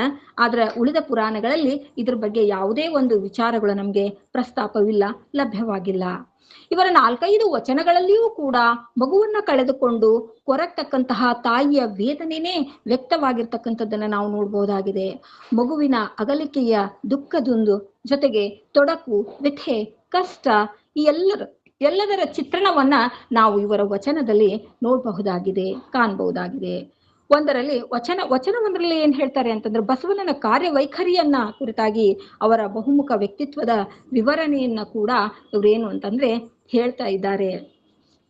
ಇಷ್ಟೆಲ್ಲ ಅವರ ಒಂದು ಉಳಿದಂತಹ 3 ವಚನಗಳಲ್ಲಿ ಪತಿ ನಿಷ್ಠೆಯನ್ನ ಕುರಿತಾಗಿ, ಲಿಂಗ ನಿಷ್ಠೆಯನ್ನ ಕುರಿತಾಗಿ, ಸಿದ್ದರಾಮಯ್ಯನ ಸ್ತುತಿ ಕೂಡ ಆ ವಚನಗಳಲ್ಲಿ ಅಡಕವಾಗಿವೆ ಅಂತಕ್ಕಂಥದ್ದು ನಮ್ಗೆ ತಿಳಿದು ಬರ್ತದೆ. ಒಂದ್ ಕಡೆ ಗಂಗಾಂಬಿಕೆಯ ಕುರಿತು ಅಲ್ಲಮ ಪ್ರಭುಗಳು ಒಂದು ವಚನವನ್ನ ಹೇಳ್ತಾ ಇದ್ದಾರೆ. ಅದನ್ನ ನೋಡಿದಾಗ ಇಲ್ಲಿ ಗಂಗಾಂಬಿಕೆಯರ ವ್ಯಕ್ತಿತ್ವ ನಮ್ಮ ಕಣ್ಮುಂದೆ ಬಂದ ಹಾಗೆ ಆಗ್ತದೆ. ಪತಿಯ ಸೇವಿಸಿ ಲಿಂಗ ಧ್ಯಾನದಲ್ಲಿಪ್ಪುದು ಅತ್ಯಂತ ಘನ, ಬಸವಣ್ಣನ ಸತಿ ಸತಿಯಳಲ್ಲ, ಬಸವನ ಸತಿ ಲೋಕದ ಹೆಣ್ಣಲ್ಲ, ಬಸವನ ಸತಿ ಗುಹೇಶ್ವರ ಲಿಂಗದ ಪ್ರಾಣಲಿಂಗ ಕೇಳ ಮಡಿವಾಳಯ್ಯ ಅಂತಕ್ಕಂತಹ ಮಾತನ್ನ ಹೇಳಿದಾಗ, ಈ ಬಸವಣ್ಣರ ಸತಿ ಕೇವಲ ಬಸವಣ್ಣನವರ ಸತಿಯಾಗಿರದೆ ಮಾತ್ರವಾಗಿರದೆ ಗುಹೇಶ್ವರ ಲಿಂಗದ ಪ್ರಾಣಲಿಂಗವೇ ಆಗಿದ್ದಾರೆ ಅಂತಕ್ಕಂತಹ ಮಾತನ್ನ ನಾವು ಕೇಳಿದಾಗ, ಈ ವಚನ ಅಲ್ಲಮ ಪ್ರಭುಗಳು ಮಡಿವಾಳರ ಮಾಚಿದೇವರಿಗೆ ಈ ರೀತಿಯಾಗಿ ಹೇಳಿದಾಗ ಗಂಗಾಂಬಿಕೆಯವರ ಒಂದು ವ್ಯಕ್ತಿತ್ವ ಮತ್ತು ಸಾಧನೆಗೆ ಬಹುದೊಡ್ಡದಾದಂತಹದ್ದು ಆಗಿತ್ತು ಅಂತಕ್ಕಂಥದ್ದನ್ನ ಹೇಳಲಿಕ್ಕೆ ಇದು ಒಂದು ಕೈಕನ್ನಡಿ ಆಗಿದೆ. ತಿಳಿಲಿಕ್ಕೆ ಇದು ಈ ವಚನ ಒಂದೇ ಒಂದು ದೊಡ್ಡ ಆಕಾರವಾಗಿ ನಮ್ಗೆ ಏನ್ ಮಾಡ್ತದೆ ಅಂತಂದ್ರ ಪರಿಣಮಿಸ್ತದೆ. ಗಂಗಾಂಬಿಕೆ ವಿವಾಹದ ವರ್ಣನೆಯನ್ನ ಕೂಡ ನಡುಗನ್ನಡದ ಪುರಾಣಗಳಲ್ಲಿ ಬಹಳಷ್ಟು ಚೆಂದಾಗಿ ವರ್ಣಿಸಲಾಗಿದೆ. ಹೇಗೆ ಅಂತ ಅಂದ್ರೆ ಒಂದ್ ಮಾತು ನಾವು ಇಲ್ಲಿ ನೋಡ್ಬೋದು. ಗಂಗಾಂಬಿಕೆಯು ಸುಂದರಿಯಾಗಿದ್ದಳು, ಧೈರ್ಯದಲ್ಲಿ ಭೂದೇವಿಗೆ ಸಮಾನಳಾಗಿದ್ದಳು, ಸಂಪತ್ತಿನಲ್ಲಿ ಲಕ್ಷ್ಮಿಯಂತಿದ್ದಳು, ಚಾನ್ಮೆಯಲ್ಲಿ ಭಾರತಿಯಂತಿದ್ದಳು, ರೂಪದಲ್ಲಿ ರತಿಯಾಗಿದ್ದಳು, ಆಮೇಲೆ ಪಾತಿವೃತ್ಯದಲ್ಲಿ ಅರುಂಧತಿಯಾಗಿದ್ದಳು ಅಂತಕ್ಕಂಥ ವಿಚಾರಗಳು ನಮ್ಗೆ ಇಲ್ಲಿ ತಿಳಿದು ಬರ್ತವೆ. ಜೊತೆಗೆ ಇಲ್ಲಿ ಏನಪ್ಪಾ ಅಂತಂದ್ರೆ ನಮ್ಗೆ ಇನ್ನೂ ಒಂದು ವಿಚಾರ ಸ್ಪಷ್ಟವಾಗಿ ತಿಳಿದು ಬರ್ತದೆ. ಅದು ಏನಪ್ಪಾ ಅಂತಂದ್ರೆ, ಅವರು ನಾನೀಗಾಗ್ಲೇ ಹೇಳ್ದಾಗೆ ಇಲ್ಲೊಂದು ವಚನವನ್ನ ನೋಡಿದಾಗ, ಇದೇನೂ ಮೀರಿ ತೋರುವ ಮೂರುತಿ ಪುಷ್ಪ ಗುಂಪಿನಲ್ಲಿ ಕಾಣದೆ ಹೋಗಿದೆ, ಇದೇನೋ ಮೀರಿ ತೋರುವ ಮೂರುತಿ ಕರದಲ್ಲಿ ಲಿಂಗರಂತೆ ಉಲುಹದ ಸ್ಥಿತಿ ತೋರುತ್ತಿದೆ ಅಂತಕ್ಕಂಥದ್ರಲ್ಲಿ ಆಗಿರ್ಬೋದು. ಮತ್ತೆ ನಮ್ಮಯ್ಯನ ಮನದಲ್ಲಿ ಮಾತಿನಲ್ಲಿ ಸೂಸುವ ಮೂರ್ತಿ ನೋಡುತ್ತಾ ಬಯಲಾಯಿತ್ತಲ್ಲ ಅಂತಕ್ಕಂತಹ ಒಂದು ವಚನಗಳನ್ನು ನೋಡಿದಾಗ, ಈ ಮಾತುಗಳನ್ನ ನೋಡಿದಾಗ ಆಕೆ ತನ್ನ ಮಗನನ್ನ ಬೇಗ ಐಕ್ಯರಾಗಿದ್ದು ಇಲ್ಲಿ ಸೂಚಿಸ್ತದೆ. ಕಳೆದುಕೊಂಡಾಗ ಅವರು ಈ ರೀತಿಯಾಗಿ ಹೇಳಿರೋದು ಕೂಡ ನಮ್ಗೆ ಗೊತ್ತಾಗ್ತದೆ. ಹಾಗಾದ್ರೆ ಅವ್ರದ್ದು ಒಂದೇ ಒಂದು ವಚನ, ನನಗೆ ಕೊಟ್ಟಂತಹ ಸಮಯದಲ್ಲಿ ನಾನು ವಿಚಾರವನ್ನು ಮುಗಿಸ್ಬೇಕಾಗಿರೋದ್ರಿಂದಾಗಿ ಅವರ ಒಂದೇ ಒಂದು ವಚನವನ್ನು ತಮ್ಮ ಜೊತೆಗೆ ಇಲ್ಲಿ ಹಂಚಿಕೊಳ್ಳಿಕ್ಕೆ ಇಷ್ಟಪಡ್ತಾ ಇದ್ದೀನಿ. ಒಂದು ವಚನ ಏನಪ್ಪಾ ಅಂತಂದ್ರೆ, ಒಂದು ಹಾಳ ಭೂಮಿಯ ಹುಲಿ ಬಂದು ಎನ್ನ ಎಳೆಗರವ ಭಕ್ಷಿಸಿತ್ತಲ್ಲ, ಆ ಹುಲಿ ಹಾಳಿಗೆ ಹೋಗದು, ಆ ಹುಲಿ ಎಳಗರುವ ಕಂಡು ಜನನಿಯಾಯಿತು, ಇದೇನೆಂಬೆ ಗಂಗಾಪ್ರಿಯ ಕೂಡಲ ಸಂಗಮ ದೇವ ಅಂತಕ್ಕಂತಹದ್ದು ಒಂದು ವಚನ. ಇಲ್ಲಿ ಈ ಒಂದು ಹಾಳ ಒಂದು ಹಾಳು ಭೂಮಿಯ ಹುಲಿ ಅಂತ ಹೇಳಿದಾಗ ಇಲ್ಲಿ ಭೂಮಿಯನ್ನ ಶರೀರಕ್ಕೂ ಮತ್ತೆ ಇದ್ರ ಜೊತೆಗೆ ಏನಂತಂದ್ರೆ ಈ ವಚನವನ್ನ ನಾವು ಸಾಮಾನ್ಯವಾಗಿ ಓದಿದ ತಕ್ಷಣ ಮೇಲ್ನೋಟಕ್ಕೆ ಈ ವಚನ ಏನ್ ಕಾಣಿಸ್ತದೆ ಅಂತಂದ್ರೆ ತನ್ನ ಮಗುವನ್ನ ಕಳೆದುಕೊಂಡಾಗ ದುಃಖದಿಂದ ಹೇಳಿದಂತೆ ನಮಗ್ ಭಾಸವಾಗ್ತದೆ. ಅದರ ಅಂತರಾಳವನ್ನ ಹೊಕ್ಕು ನೋಡಿದಾಗ ಇದೊಂದು ವಿಶೇಷವಾದಂತಹ ಅರ್ಥವನ್ನ ಹೊಂದಿದ್ದು ಅಂತಕ್ಕಂಥದ್ದು ನಮ್ಗೆ ಇಲ್ಲಿ ತಿಳಿದು ಬರ್ತದೆ. ಒಂದು ಇಲ್ಲಿ ಹಾಳ ಹುಲಿ ಅಂತ ಹೇಳಿದಾಗೆ ಇಲ್ಲಿ ಭೂಮಿಯನ್ನ ಶರೀರಕ್ಕೂ ಹುಲಿಯನ್ನ ಮನುಷ್ಯನ ಒಂದು ಕ್ರೂರ ತಾಮಸ ಗುಣವಕ್ಕೂ ಹೋಲಿಸಿ ಇಲ್ಲಿ ಹೇಳಲಾಗಿದೆ. ಹಾಗಾದ್ರೆ ಏನಿದು ಈ ಹಾಳ ಬಿದ್ದಿರ್ತಕ್ಕಂತಹ ಭೂಮಿ ಎಂಬ ಶರೀರ, ನಮ್ಮ ಶರೀರವನ್ನೇ ಹಾಳ ಹುಲಿ ಅಂತ ಹೇಳ್ತಾ ಇದ್ದಾರೆ. ಇಲ್ಲಿ ಈ ಶರೀರದಲ್ಲಿ ಮನುಷ್ಯನಲ್ಲಿ ಅರಿಷಡ್ ವರ್ಗಗಳು ಮತ್ತು ಅಷ್ಟ ಮಹಾತಾಮಸಗಳೆಂಬ ಅದನ್ನೇ ಹುಲಿಯ ರೂಪಕ್ಕೆ ಹೋಲಿಸಿ ಎಂದಿದ್ದಾರೆ. ಒಂದು ಹುಲಿ ಅಂತ ತಿಳ್ಕೊಂಡು ಅದಕ್ಕೇನೆ ಹೇಳ್ತಾ ಇದ್ದಾರೆ. ಮನುಷ್ಯನಲ್ಲಿ ಸಾತ್ವಿಕ ಮತ್ತು ತಾಮಸ ಗುಣಗಳೆರಡೂ ಇರ್ತವೆ. ಆ ಕ್ರೂರ ತಾಮಸ ಗುಣಗಳನ್ನೇ ಹುಲಿ ಅಂತ ಗಂಗಾಂಬಿಕೆಯವರು ಇಲ್ಲಿ ಹೇಳಿರಬಹುದು. ಈ ಹುಲಿ ಪಂಚೇಂದ್ರಿಯದ ಮೂಲಕ ಅಂದ್ರೆ ವಿಷಯಗಳ ಕಾಮನೆಯ ಪ್ರತೀಕವಾಗಿದೆ. ಇಂತಹ ಪ್ರತೀಕವಾಗಿರ್ತಕ್ಕಂತಹ ಇದು ಎಳೆಗರುವ ಭಕ್ಷಿಸಿತ್ತಲ್ಲ ಅಂತ ಹೇಳ್ತಾ ಇದ್ದಾರೆ. ಹಾಗಾದ್ರೆ ಏನಿದು ಎಳೆಗರು, ಏನನ್ನ ಭಕ್ಷಿಸ್ತು ಈ ಹುಲಿ ಅಂತಕ್ಕಂಥದ್ದನ್ನ ನೋಡಿದಾಗ ಮನುಷ್ಯನಲ್ಲಿರ್ತಕ್ಕಂತಹ ಒಂದು ಒಳ್ಳೆಯ ಗುಣವನ್ನ ಇಲ್ಲಿ ಏನ್ ಹೇಳ್ತಾ ಇದ್ದಾರೆ ಅಂತಂದ್ರೆ ಸಾತ್ವಿಕ ಗುಣದಂತಿರ್ತಕ್ಕಂತಹದ್ದನ್ನ ಎಳೆಗರು ಅಂತ ಹೇಳ್ತಾ ಇದ್ದಾರೆ. ಹಾಗಾದ್ರೆ ಇಲ್ಲಿ ಮನುಷ್ಯನಲ್ಲಿ ಒಳ್ಳೆಯ ಗುಣನೂ ಇರ್ತದೆ ಮತ್ತು ತಾಮಸ ಕೆಟ್ಟ ಗುಣನೂ ಕೂಡ ಇರ್ತದೆ. ಒಳ್ಳೆಯ ಗುಣವನ್ನ ಎಳೆಗರುವಿಗೆ ಹೋಲಿಸಿದ್ರೆ ನಮ್ಮಲ್ಲಿರ್ತಕ್ಕಂತಹ ದುಷ್ಟ ವಿಷಯಗಳನ್ನ ಇದಕ್ಕೆ ತಾಮಸ ಗುಣಗಳನ್ನ ಹುಲಿಗೆ ಹೋಲಿಸ್ತಾ ಇದ್ದಾರೆ. ಹೀಗೆ ಇರ್ತಕ್ಕಂತಹ ಹುಲಿಯಂತಿರ್ತಕ್ಕಂತಹ ತಾಮಸ ಆ ದುಷ್ಟತೆ ಏನಿದೆಯಲ್ಲ ಅದು ಎಳೆಗರುವಾದಂತಹ ಅಂದ್ರೆ ಒಳ್ಳೆಯತನವನ್ನ ನುಂಗಿ ಹಾಕ್ಬಿಡ್ತು, ತಿಂದಿತು, ಹಾಳು ಮಾಡ್ತು ಅಂತಕ್ಕಂಥದ್ದ ಅವರ ವಿಚಾರ. ಸಾತ್ವಿಕ ಗುಣ ಮಧುರವಾಗಿರ್ತದ, ಮೃದು ಶಾಂತವಾಗಿರ್ತದ. ಆದ್ರೆ ಇಲ್ಲಿ ಸಾತ್ವಿಕ ವ್ಯಕ್ತಿ ಶಾಂತಯುತವಾದಂತಹ ಸೌಹಾರ್ದಯುತವಾದಂತಹ ಒಂದು ಶಕ್ತಿ, ಉತ್ಸಾಹ, ಆರೋಗ್ಯ, ಭರವಸೆ, ಆಕಾಂಕ್ಷೆ, ಸೃಜನಶೀಲತೆ ಈ ಎಲ್ಲ ವ್ಯಕ್ತಿತ್ವವನ್ನ ಹೊಂದಿರತಕ್ಕಂಥವನಾಗಿರ್ತಾನೆ. ಇಂತಹ ವ್ಯಕ್ತಿಯನ್ನ ತಾಮಸ ಗುಣದ ವ್ಯಕ್ತಿ ಮಂದ ಕಲ್ಪನೆ ಮತ್ತು ಅಸಡ್ಡೆ ಅರಿವಿಲ್ಲದಂತಹ ಗುಣಗಳನ್ನ ಹೊಂದಿ ಅವನು ಋಣಾತ್ಮಕವಾದಂತಹ ವಿಚಾರಗಳನ್ನ ಹೊಂದಿರ್ತಾನೆ. ಆತ ಅಜ್ಞಾನಿ ಕೂಡ ಆಗಿರ್ತಾನೆ. ಹೀಗೆ ಇರಬೇಕಾದಂತಹ ಸಂದರ್ಭದಲ್ಲಿ ಒಟ್ಟಾರೆಯಾಗಿ ಇಲ್ಲಿ ಹೇಳ್ಬೇಕಂದ್ರೆ ಆ ಪಂಚೇಂದ್ರಿಯಗಳ ವಿಷಯಗಳಿಂದ ಮನುಷ್ಯನಿರತಕ್ಕಂತಹ ಸಾತ್ವಿಕ ಗುಣವೆಂಬ ಎಳೆಯ ಕರವನ್ನ ಆ ಹುಲಿಯಂತಿರ್ತಕ್ಕಂತಹ ತಾಮಸ ಗುಣ ನುಂಗಿ ಹಾಕ್ತು, ಇಲ್ಲದಂತೆ ಮಾಡ್ತು. ಮನುಷ್ಯ ಇರ್ತಕ್ಕಂತಹ ಅರಿಷಡ್ ವರ್ಗದ ಕಾಮ, ಕ್ರೋಧ, ಮೋಹ, ಲೋಭ, ಮದ, ಮತ್ಸರಗಳಂತಹ ಗುಣಗಳಿಂದ ಒಳ್ಳೆಯತನವನ್ನ ಕಳೆದುಕೊಂಡ್ಬಿಡ್ತಾನೆ, ಅದು ಇಲ್ಲದಂತಾಗ್ತದೆ ಅಂತಕ್ಕಂಥದ್ದು ಗಂಗಾಂಬಿಕೆಯರ ವಿಚಾರ ಆಗಿರಬಹುದು. ಆ ಹುಲಿ ಹಾಳಿಗೆ ಹೋಗದು ಅಂತ ಹೇಳ್ತಾ ಇದ್ದಾರೆ ಮುಂದುವರೆದು ಮುಂದಿನ ಸಾಲುಗಳಲ್ಲಿ. ಹೀಗೆ ಬಂದಂತಹ ಹುಲಿ ಆ ಪಂಚೇಂದ್ರಿಯಗಳ ಮೂಲಕ ನಮ್ಮಲ್ಲಿ ಉಂಟಾದಂತಹ ಆ ತಾಮಸ ಗುಣ ಇದೆಯಲ್ಲ ಅದು ಮರಳಿ ಹೋಗೋದಿಲ್ಲ. ಹೀಗೆ ಬಂದ ಹುಲಿ ಮರಳಿ ತನ್ನ ಸ್ಥಳಕ್ಕೆ ಹೋಗಲೊಲ್ಲದು. ಅಂದ್ರೆ ಇಂದ್ರಿಯ ವಾಸನೆಯ ಹುಲಿ ಬೇಟೆಗೆ ಬಂದು ಮರಳಿ ಹೋಗ್ಲಿಕ್ಕೇನೆ ಇಷ್ಟ ಪಡೋದಿಲ್ಲ. ಆ ಹುಲಿ ಎರಗರುವ ಕಂಡು ಜನನಿಯಾಗಿತ್ತು ಅಂತ ಹೇಳ್ತಾರೆ ಮುಂದೆ. ಒಂದೇ ಮಾತು, ಹಾಳಿಗೆ ಹೋಗೋದು, ತನ್ನ ಇರ್ತಕ್ಕಂತಹ ಸ್ಥಳಕ್ಕೆ ಅದು ಹೋಗ್ಲಿಕ್ಕೆ ಇಷ್ಟ ಪಡೋದಿಲ್ಲ. ಅದ್ರ ಜೊತೆಗೆ ಮುಂದುವರೆದು ಹೇಳ್ತಾರೆ ಆ ಹುಲಿ ಎರಗರುವ ಕಂಡು ಜನನಿಯಾಯಿತು ಅಂತ ಹೇಳ್ತಾರೆ. ಹಂಗಾದ್ರೆ ಏನಪ್ಪ ಇಲ್ಲಿ ಅರ್ಥ ಅಂದ್ರ ತಾಮಸ ಗುಣವೆಂಬ ಹುಲಿ ಭಕ್ತಿ ಅಂತಕ್ಕಂತಹ ಸಾತ್ವಿಕ ಗುಣದ ಒಂದು ಜನನಿ ತಾಯಿ ಆಗ್ಲಿಕ್ಕೆ ಬಯಸ್ತು. ಎಂತಹ ಮಾರ್ಮಿಕವಾಗಿ ವರ್ಣಿಸ್ತಾ ಇದ್ದಾರೆ ಅಂತಂದ್ರೆ ಒಟ್ಟಾರೆಯಾಗಿ ಇಲ್ಲಿ ನಮ್ಗೆ ತಿಳಿದು ಬರೋದು ಏನಂತಂದ್ರೆ ವ್ಯಕ್ತಿಯಲ್ಲಿರ್ತಕ್ಕಂತಹ ಒಳ್ಳೆಯ ಮತ್ತು ಗುಣ ಎಂತಹ ದುಷ್ಟ ವ್ಯಕ್ತಿಯು ಕೂಡ ಒಳ್ಳೆಯವರ ಸಂಪರ್ಕಕ್ಕೆ ಬಂದಾಗ ಆತನೂ ಕೂಡ ಒಳ್ಳೆಯವನಾಗ್ತಾನೆ ಅಂತಕ್ಕಂಥ ಹಲವಾರು ಉದಾಹರಣೆಗಳನ್ನ ನಾವು ನೋಡ್ಬಹುದಾಗಿದೆ. ಅಂತಹ ಒಂದು ಪರಿವರ್ತನೆ ಆಗೋದನ್ನೇ ಹೇಳ್ತಾ ಇದ್ದಾರೆ. ಅಂತಹ ತಾಮಸ ಗುಣವಿರ್ತಕ್ಕಂತಹ ತಾಮಸ ಹುಲಿಯಾಗಿರ್ತಕ್ಕಂಥದ್ದು ಎಳೆಗರುವಿನ ಅಂದ್ರೆ ಉತ್ತಮವಾದಂತಹ ಗುಣಗಳ ಸಂಪರ್ಕಕ್ಕೆ ಬಂದು ಅದು ಕೂಡ ಬದಲಾವಣೆಯಾಗಿ ಆ ಒಂದು ಎಳೆಗರುವಿಗೆ ತಾಮಸ ಗುಣನೇ ತಾಯಿ ಆಗ್ಲಿಕ್ಕೆ ಇಚ್ಛೆ ಆಯ್ತು, ಜನನಿ ಆಗ್ಲಿಕ್ಕೆ ಇಚ್ಛೆ ಪಡ್ತು ಅಂತಕ್ಕಂತಹ ಈ ಒಂದು ಪರಿವರ್ತನೆ ಸೃಷ್ಟಿ ಒಂದು ಜಗದ ನಿಯಮ. ವ್ಯಕ್ತಿ ಎಷ್ಟೇ ಕ್ರೂರವಾಗಿದ್ರು ಕೂಡ ಸಾತ್ವಿಕ ಗುಣದ ಮುಂದೆ ಆತ ಪರಿವರ್ತನೆ ಆಗ್ತಾನೆ ಅಂತಕ್ಕಂಥದಕ್ಕೆ ಈ ಒಂದು ವಚನ ಉದಾಹರಣೆ ಆಗಿದೆ. ಭಾವ ಕೂಡ ಇಲ್ಲಿ ಒಂದು ನಮ್ಗೆ ಅರ್ಥವಾಗ್ತದೆ. ಅದಕ್ಕೆ ನಾವು ಸಾಮಾನ್ಯವಾಗಿ ನೋಡ್ತಾ ಇದ್ವಿ ಸಾಕಷ್ಟು ವಚನಗಳನ್ನ, ಈ ದುಷ್ಟ ಗುಣಗಳಿರ್ತಕ್ಕಂಥವ್ರನ್ನ ಬದಲಾವಣೆ ಮಾಡಿದ್ದು, ಈ ತಾಮಸ ಗುಣಗಳಿರ್ತಕ್ಕಂಥದ್ದನ್ನ ಎರೆಗರುವಿನಂತಹ ಜನನಿ ಆಗಿರೋದು ವಿಚಾರಗಳನ್ನ ನಾವು ಸಾಕಷ್ಟು ಕಥೆಗಳಲ್ಲಿ ನಾವು ಓದಿದ್ದೇವೆ, ನೋಡಿದ್ದೇವೆ, ಕೇಳಿದ್ದೇವೆ ಕೂಡ. ಹಾಗಾದ್ರೆ ಏನಿದ್ರ ಅರ್ಥ, ಇಲ್ಲಿ ಹೇಗೆ ವರ್ತಿಸ್ತಾ ಇದ್ದಾರೆ ಅಂತಕ್ಕಂಥದ್ದನ್ನ ನೋಡಿದಾಗ ಪುಣ್ಯಕೋಟಿಯ ಕಥೆಯನ್ನು ಕೂಡ ನಾವು ಇಲ್ಲಿ ಕೇಳ್ಬೋದು. ಪುಣ್ಯಕೋಟಿಯ ಕಥೆಯನ್ನು ಕೇಳಿದಾಗ ನಮ್ಗೆ ಗೊತ್ತಾಗ್ತದ ಪುಣ್ಯಕೋಟಿ ಬಹಳಷ್ಟು ಸಾತ್ವಿಕ ಗುಣವುಳ್ಳಂತಹದ್ದು. ಆದ್ರೆ ಇಲ್ಲಿ ಏನಾಯ್ತು ಅಂತಂದ್ರೆ ಹುಲಿಯು ಕೂಡ ಅದರ ಒಳ್ಳೆಯತನವನ್ನು ಕೊಂಡು ತಾನೇ ಬದಲಾಗಿ ತನ್ನ ಪ್ರಾಣ ಕೊಟ್ಟಂತಹ ಕಥೆಯನ್ನ ನಾವು ಕೇಳಿದೀವಿ. ಜೊತೆಗೆ ಮಹರ್ಷಿ ವಾಲ್ಮೀಕಿಯೂ ಕೂಡ ಮುಂಚೆ ಒಬ್ಬ ಏನಾಗಿದ್ದ, ಅವನು ಕೂಡ ಒಬ್ಬ ಬಹಳಷ್ಟು ಕ್ರೂರ ವ್ಯಕ್ತಿಯಾಗಿದ್ದ. ಆದ್ರೆ ಸಜ್ಜನರ ಒಂದು ಸಂಪರ್ಕಕ್ಕೆ ಬಂದು ಮಹಾ ಋಷಿಯಾದ ವಾಲ್ಮೀಕಿ ಅನಿಸ್ಕೊಂಡ ಅಂತಕ್ಕಂಥದ್ದನ್ನ ಕೇಳಿದ್ದೇವೆ, ಜೊತೆಗೆ ಓದಿದ್ದೇವೆ. ಅಂಗುಲಿಮಾಲನು ಕೂಡ ಬುದ್ಧನ ಸಂಪರ್ಕಕ್ಕೆ ಬಂದು ಆತನು ಕೂಡ ಸಂಪೂರ್ಣವಾಗಿ ನೋಡ್ರಿ, ಉಂಗುಲಿಗಳನ್ನ ಬೆರಳುಗಳನ್ನ ಮಾಲೆಯನ್ನಾಗಿ ಧರಿಸ್ತಕ್ಕಂತಹ ಅಂತಹ ದುಷ್ಟ ವ್ಯಕ್ತಿ ಬುದ್ಧನ ಸಂಪರ್ಕಕ್ಕೆ ಬಂದು ತಕ್ಷಣ ಹೇಗೆ ಬದಲಾವಣೆಯಾದನೋ ಅದೇ ರೀತಿಯಾಗಿ ಏನ್ ಮಾಡ್ತಾ ಇದ್ದಾರೆ ಅಂತಂದ್ರೆ ಇವರು ಕೂಡ ಇಲ್ಲಿ ಆ ಎಳೆಗರು ಅನ್ನ ಕಂಡು ಅದರ ಒಂದು ಉತ್ತಮವಾದಂತಹ ಗುಣಕ್ಕೆ ಮಾರು ಹೋಗಿ ಏನ್ ಮಾಡ್ತಾ ಇದೆ ಅಂತಂದ್ರೆ ಅದು ಕೂಡ ತಾಯಿಯಾಗಿರ್ಲಿಕ್ಕೆ, ಜೊತೆಯಾಗಿರ್ಲಿಕ್ಕೆನೆ ಬಯಸ್ತಾ ಇದೆ. ತಂದೆ ಮಕ್ಕಳ ತಾಯಿ ಮಕ್ಕಳ ಬಾಂಧವ್ಯ ಬಹಳ ಅತ್ಯಮೂಲ್ಯವಾದದ್ದು, ಅದಕ್ಕೆ ಅದು ಕೂಡ ತಾಯಿಯಾಗಿರ್ಲಿಕ್ಕೆ ಬಯಸ್ತದೆ ಅಂತಕ್ಕಂತಹ ಮಾತನ್ನ ಇಲ್ಲಿ ಮುಂದೆ ಹೇಳ್ತಾ ಇದೆ. ಇದ ನೀನೆಂಬೆ ಗಂಗಾ ಪ್ರಿಯ ಕೂಡಲ ಸಂಗಮ ದೇವ.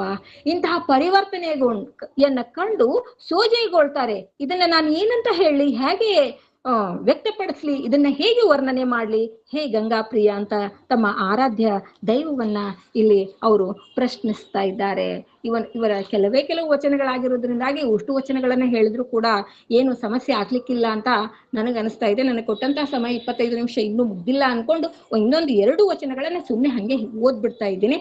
ಹಾಗಾದ್ರೆ ಅವಳ ಕಂದ ಬಾಲಸಂಗ ನಿನ್ನ ಕಂದ ಚೆನ್ನಲಿಂಗ ಎಂದು ಹೇಳದಿರಮ್ಮ, ಎನ್ನ ಒಡೆಯರು ಫಲವಿಲ್ಲದ ಕಂದ ನಿರ್ಪಳನಿಗೆ ಎನಗೆ ಫಲವಿಲ್ಲ ಕಂದನಿಲ್ಲ, ಇದೇನೋ ದುಃಖದುಂದುಗ ಗಂಗಾಪ್ರಿಯ ಕೂಡಲ ಸಂಗಮ ದೇವ ಅಂತಕ್ಕಂಥ ಒಂದು ವಚನ ಆಗಿರ್ಬೋದು. ಇದೇನೋ ಮೀರಿ ತೋರುವ ಮೂರುತಿ ಪುಷ್ಪ ಗುಂಪಿನಲ್ಲಿ ಕಾಣದೆ ಹೋಗಿದೆ, ಇದೇನೋ ಮೀರಿ ತೋರುವ ಮೂರುತಿ ಕರದಲ್ಲಿಯ ಲಿಂಗದಂತೆ ಉಲುಹಿದ ಸ್ಥಿತಿ ತೋರುತ್ತಿದೆ, ಇಂತಿಪ್ಪ ಮೂರ್ತಿಯ ಕಂಡು ಗಂಗಾಪ್ರಿಯ ಕೂಡಲ ಸಂಗಮ ಶರಣರ ಸತಿಯಾದಳು ಧನ್ಯದಾದಳು ಚನ್ನ ಬಸವಣ್ಣ ಅಂತಕ್ಕಂತಹ ವಚನಗಳಾಗಿರಬಹುದು. ಮುಂದೆ ಇನ್ನು 1-2 ವಚನಗಳು ಕೂಡ ಅವ್ರು ಬರ್ತಾವೆ ಇದಾವ.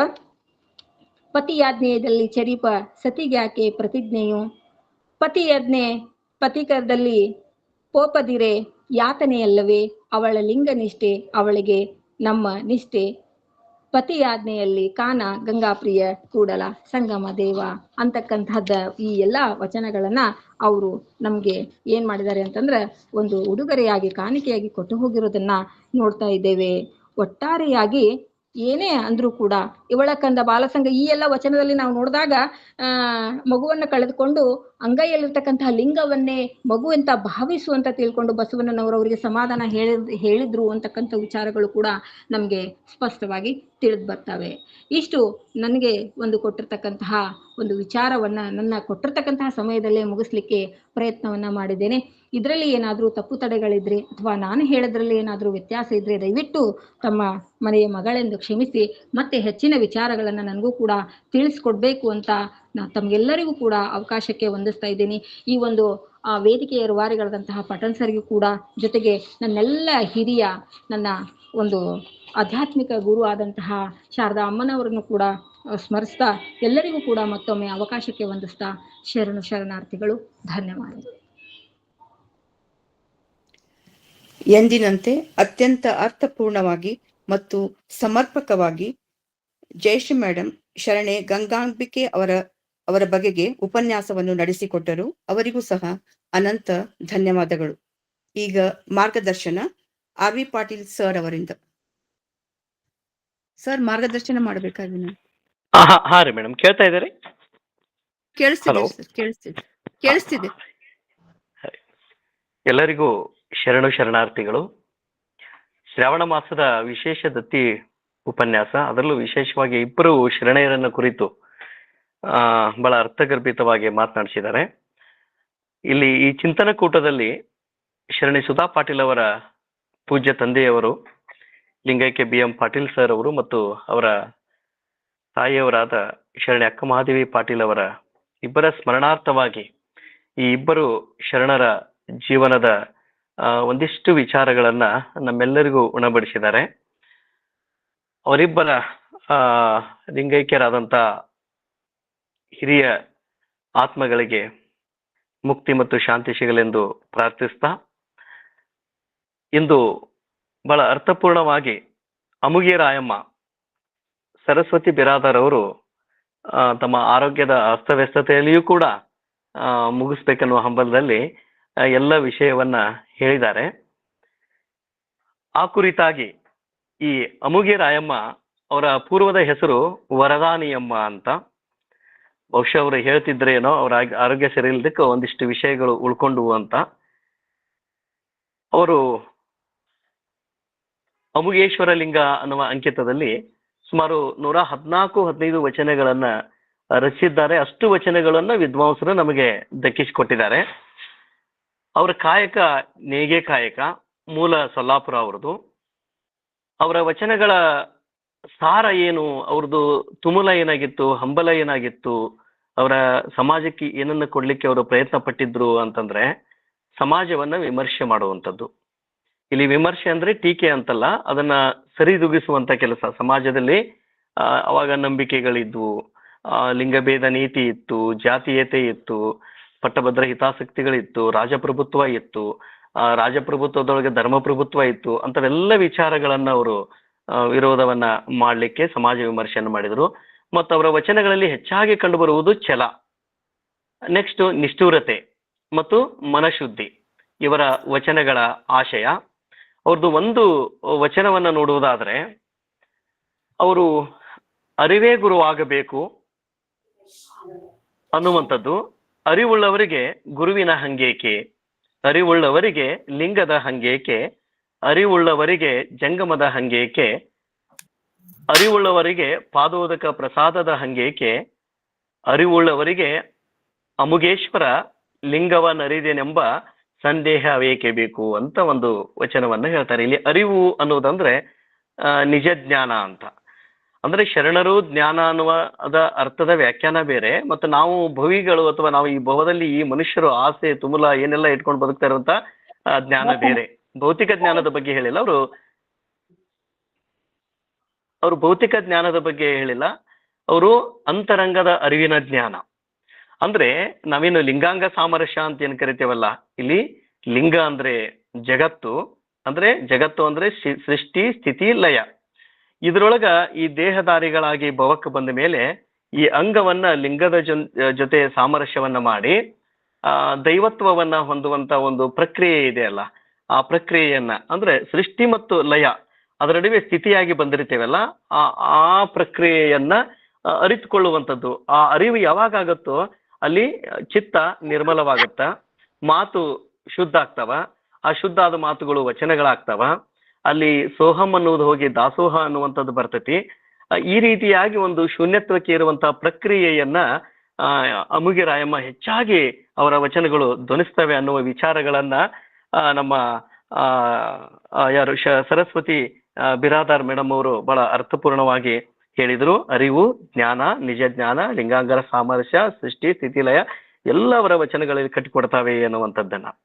ಅವ್ರಿಗೂ ಕೂಡ ತುಂಬಾ ನಮ್ಮ ಈ ವಚನ ಬಳಗದ ಪರವಾಗಿ ಅವರಿಗೆ ತುಂಬಾ ಕೃತಜ್ಞತೆಗಳನ್ನು ಸಲ್ಲಿಸ್ತಾ, ಇನ್ನೊಬ್ರು ಗಂಗಾಂಬಿಕೆಯನ್ನು ಕುರಿತು ಮಾತನಾಡಿದರು.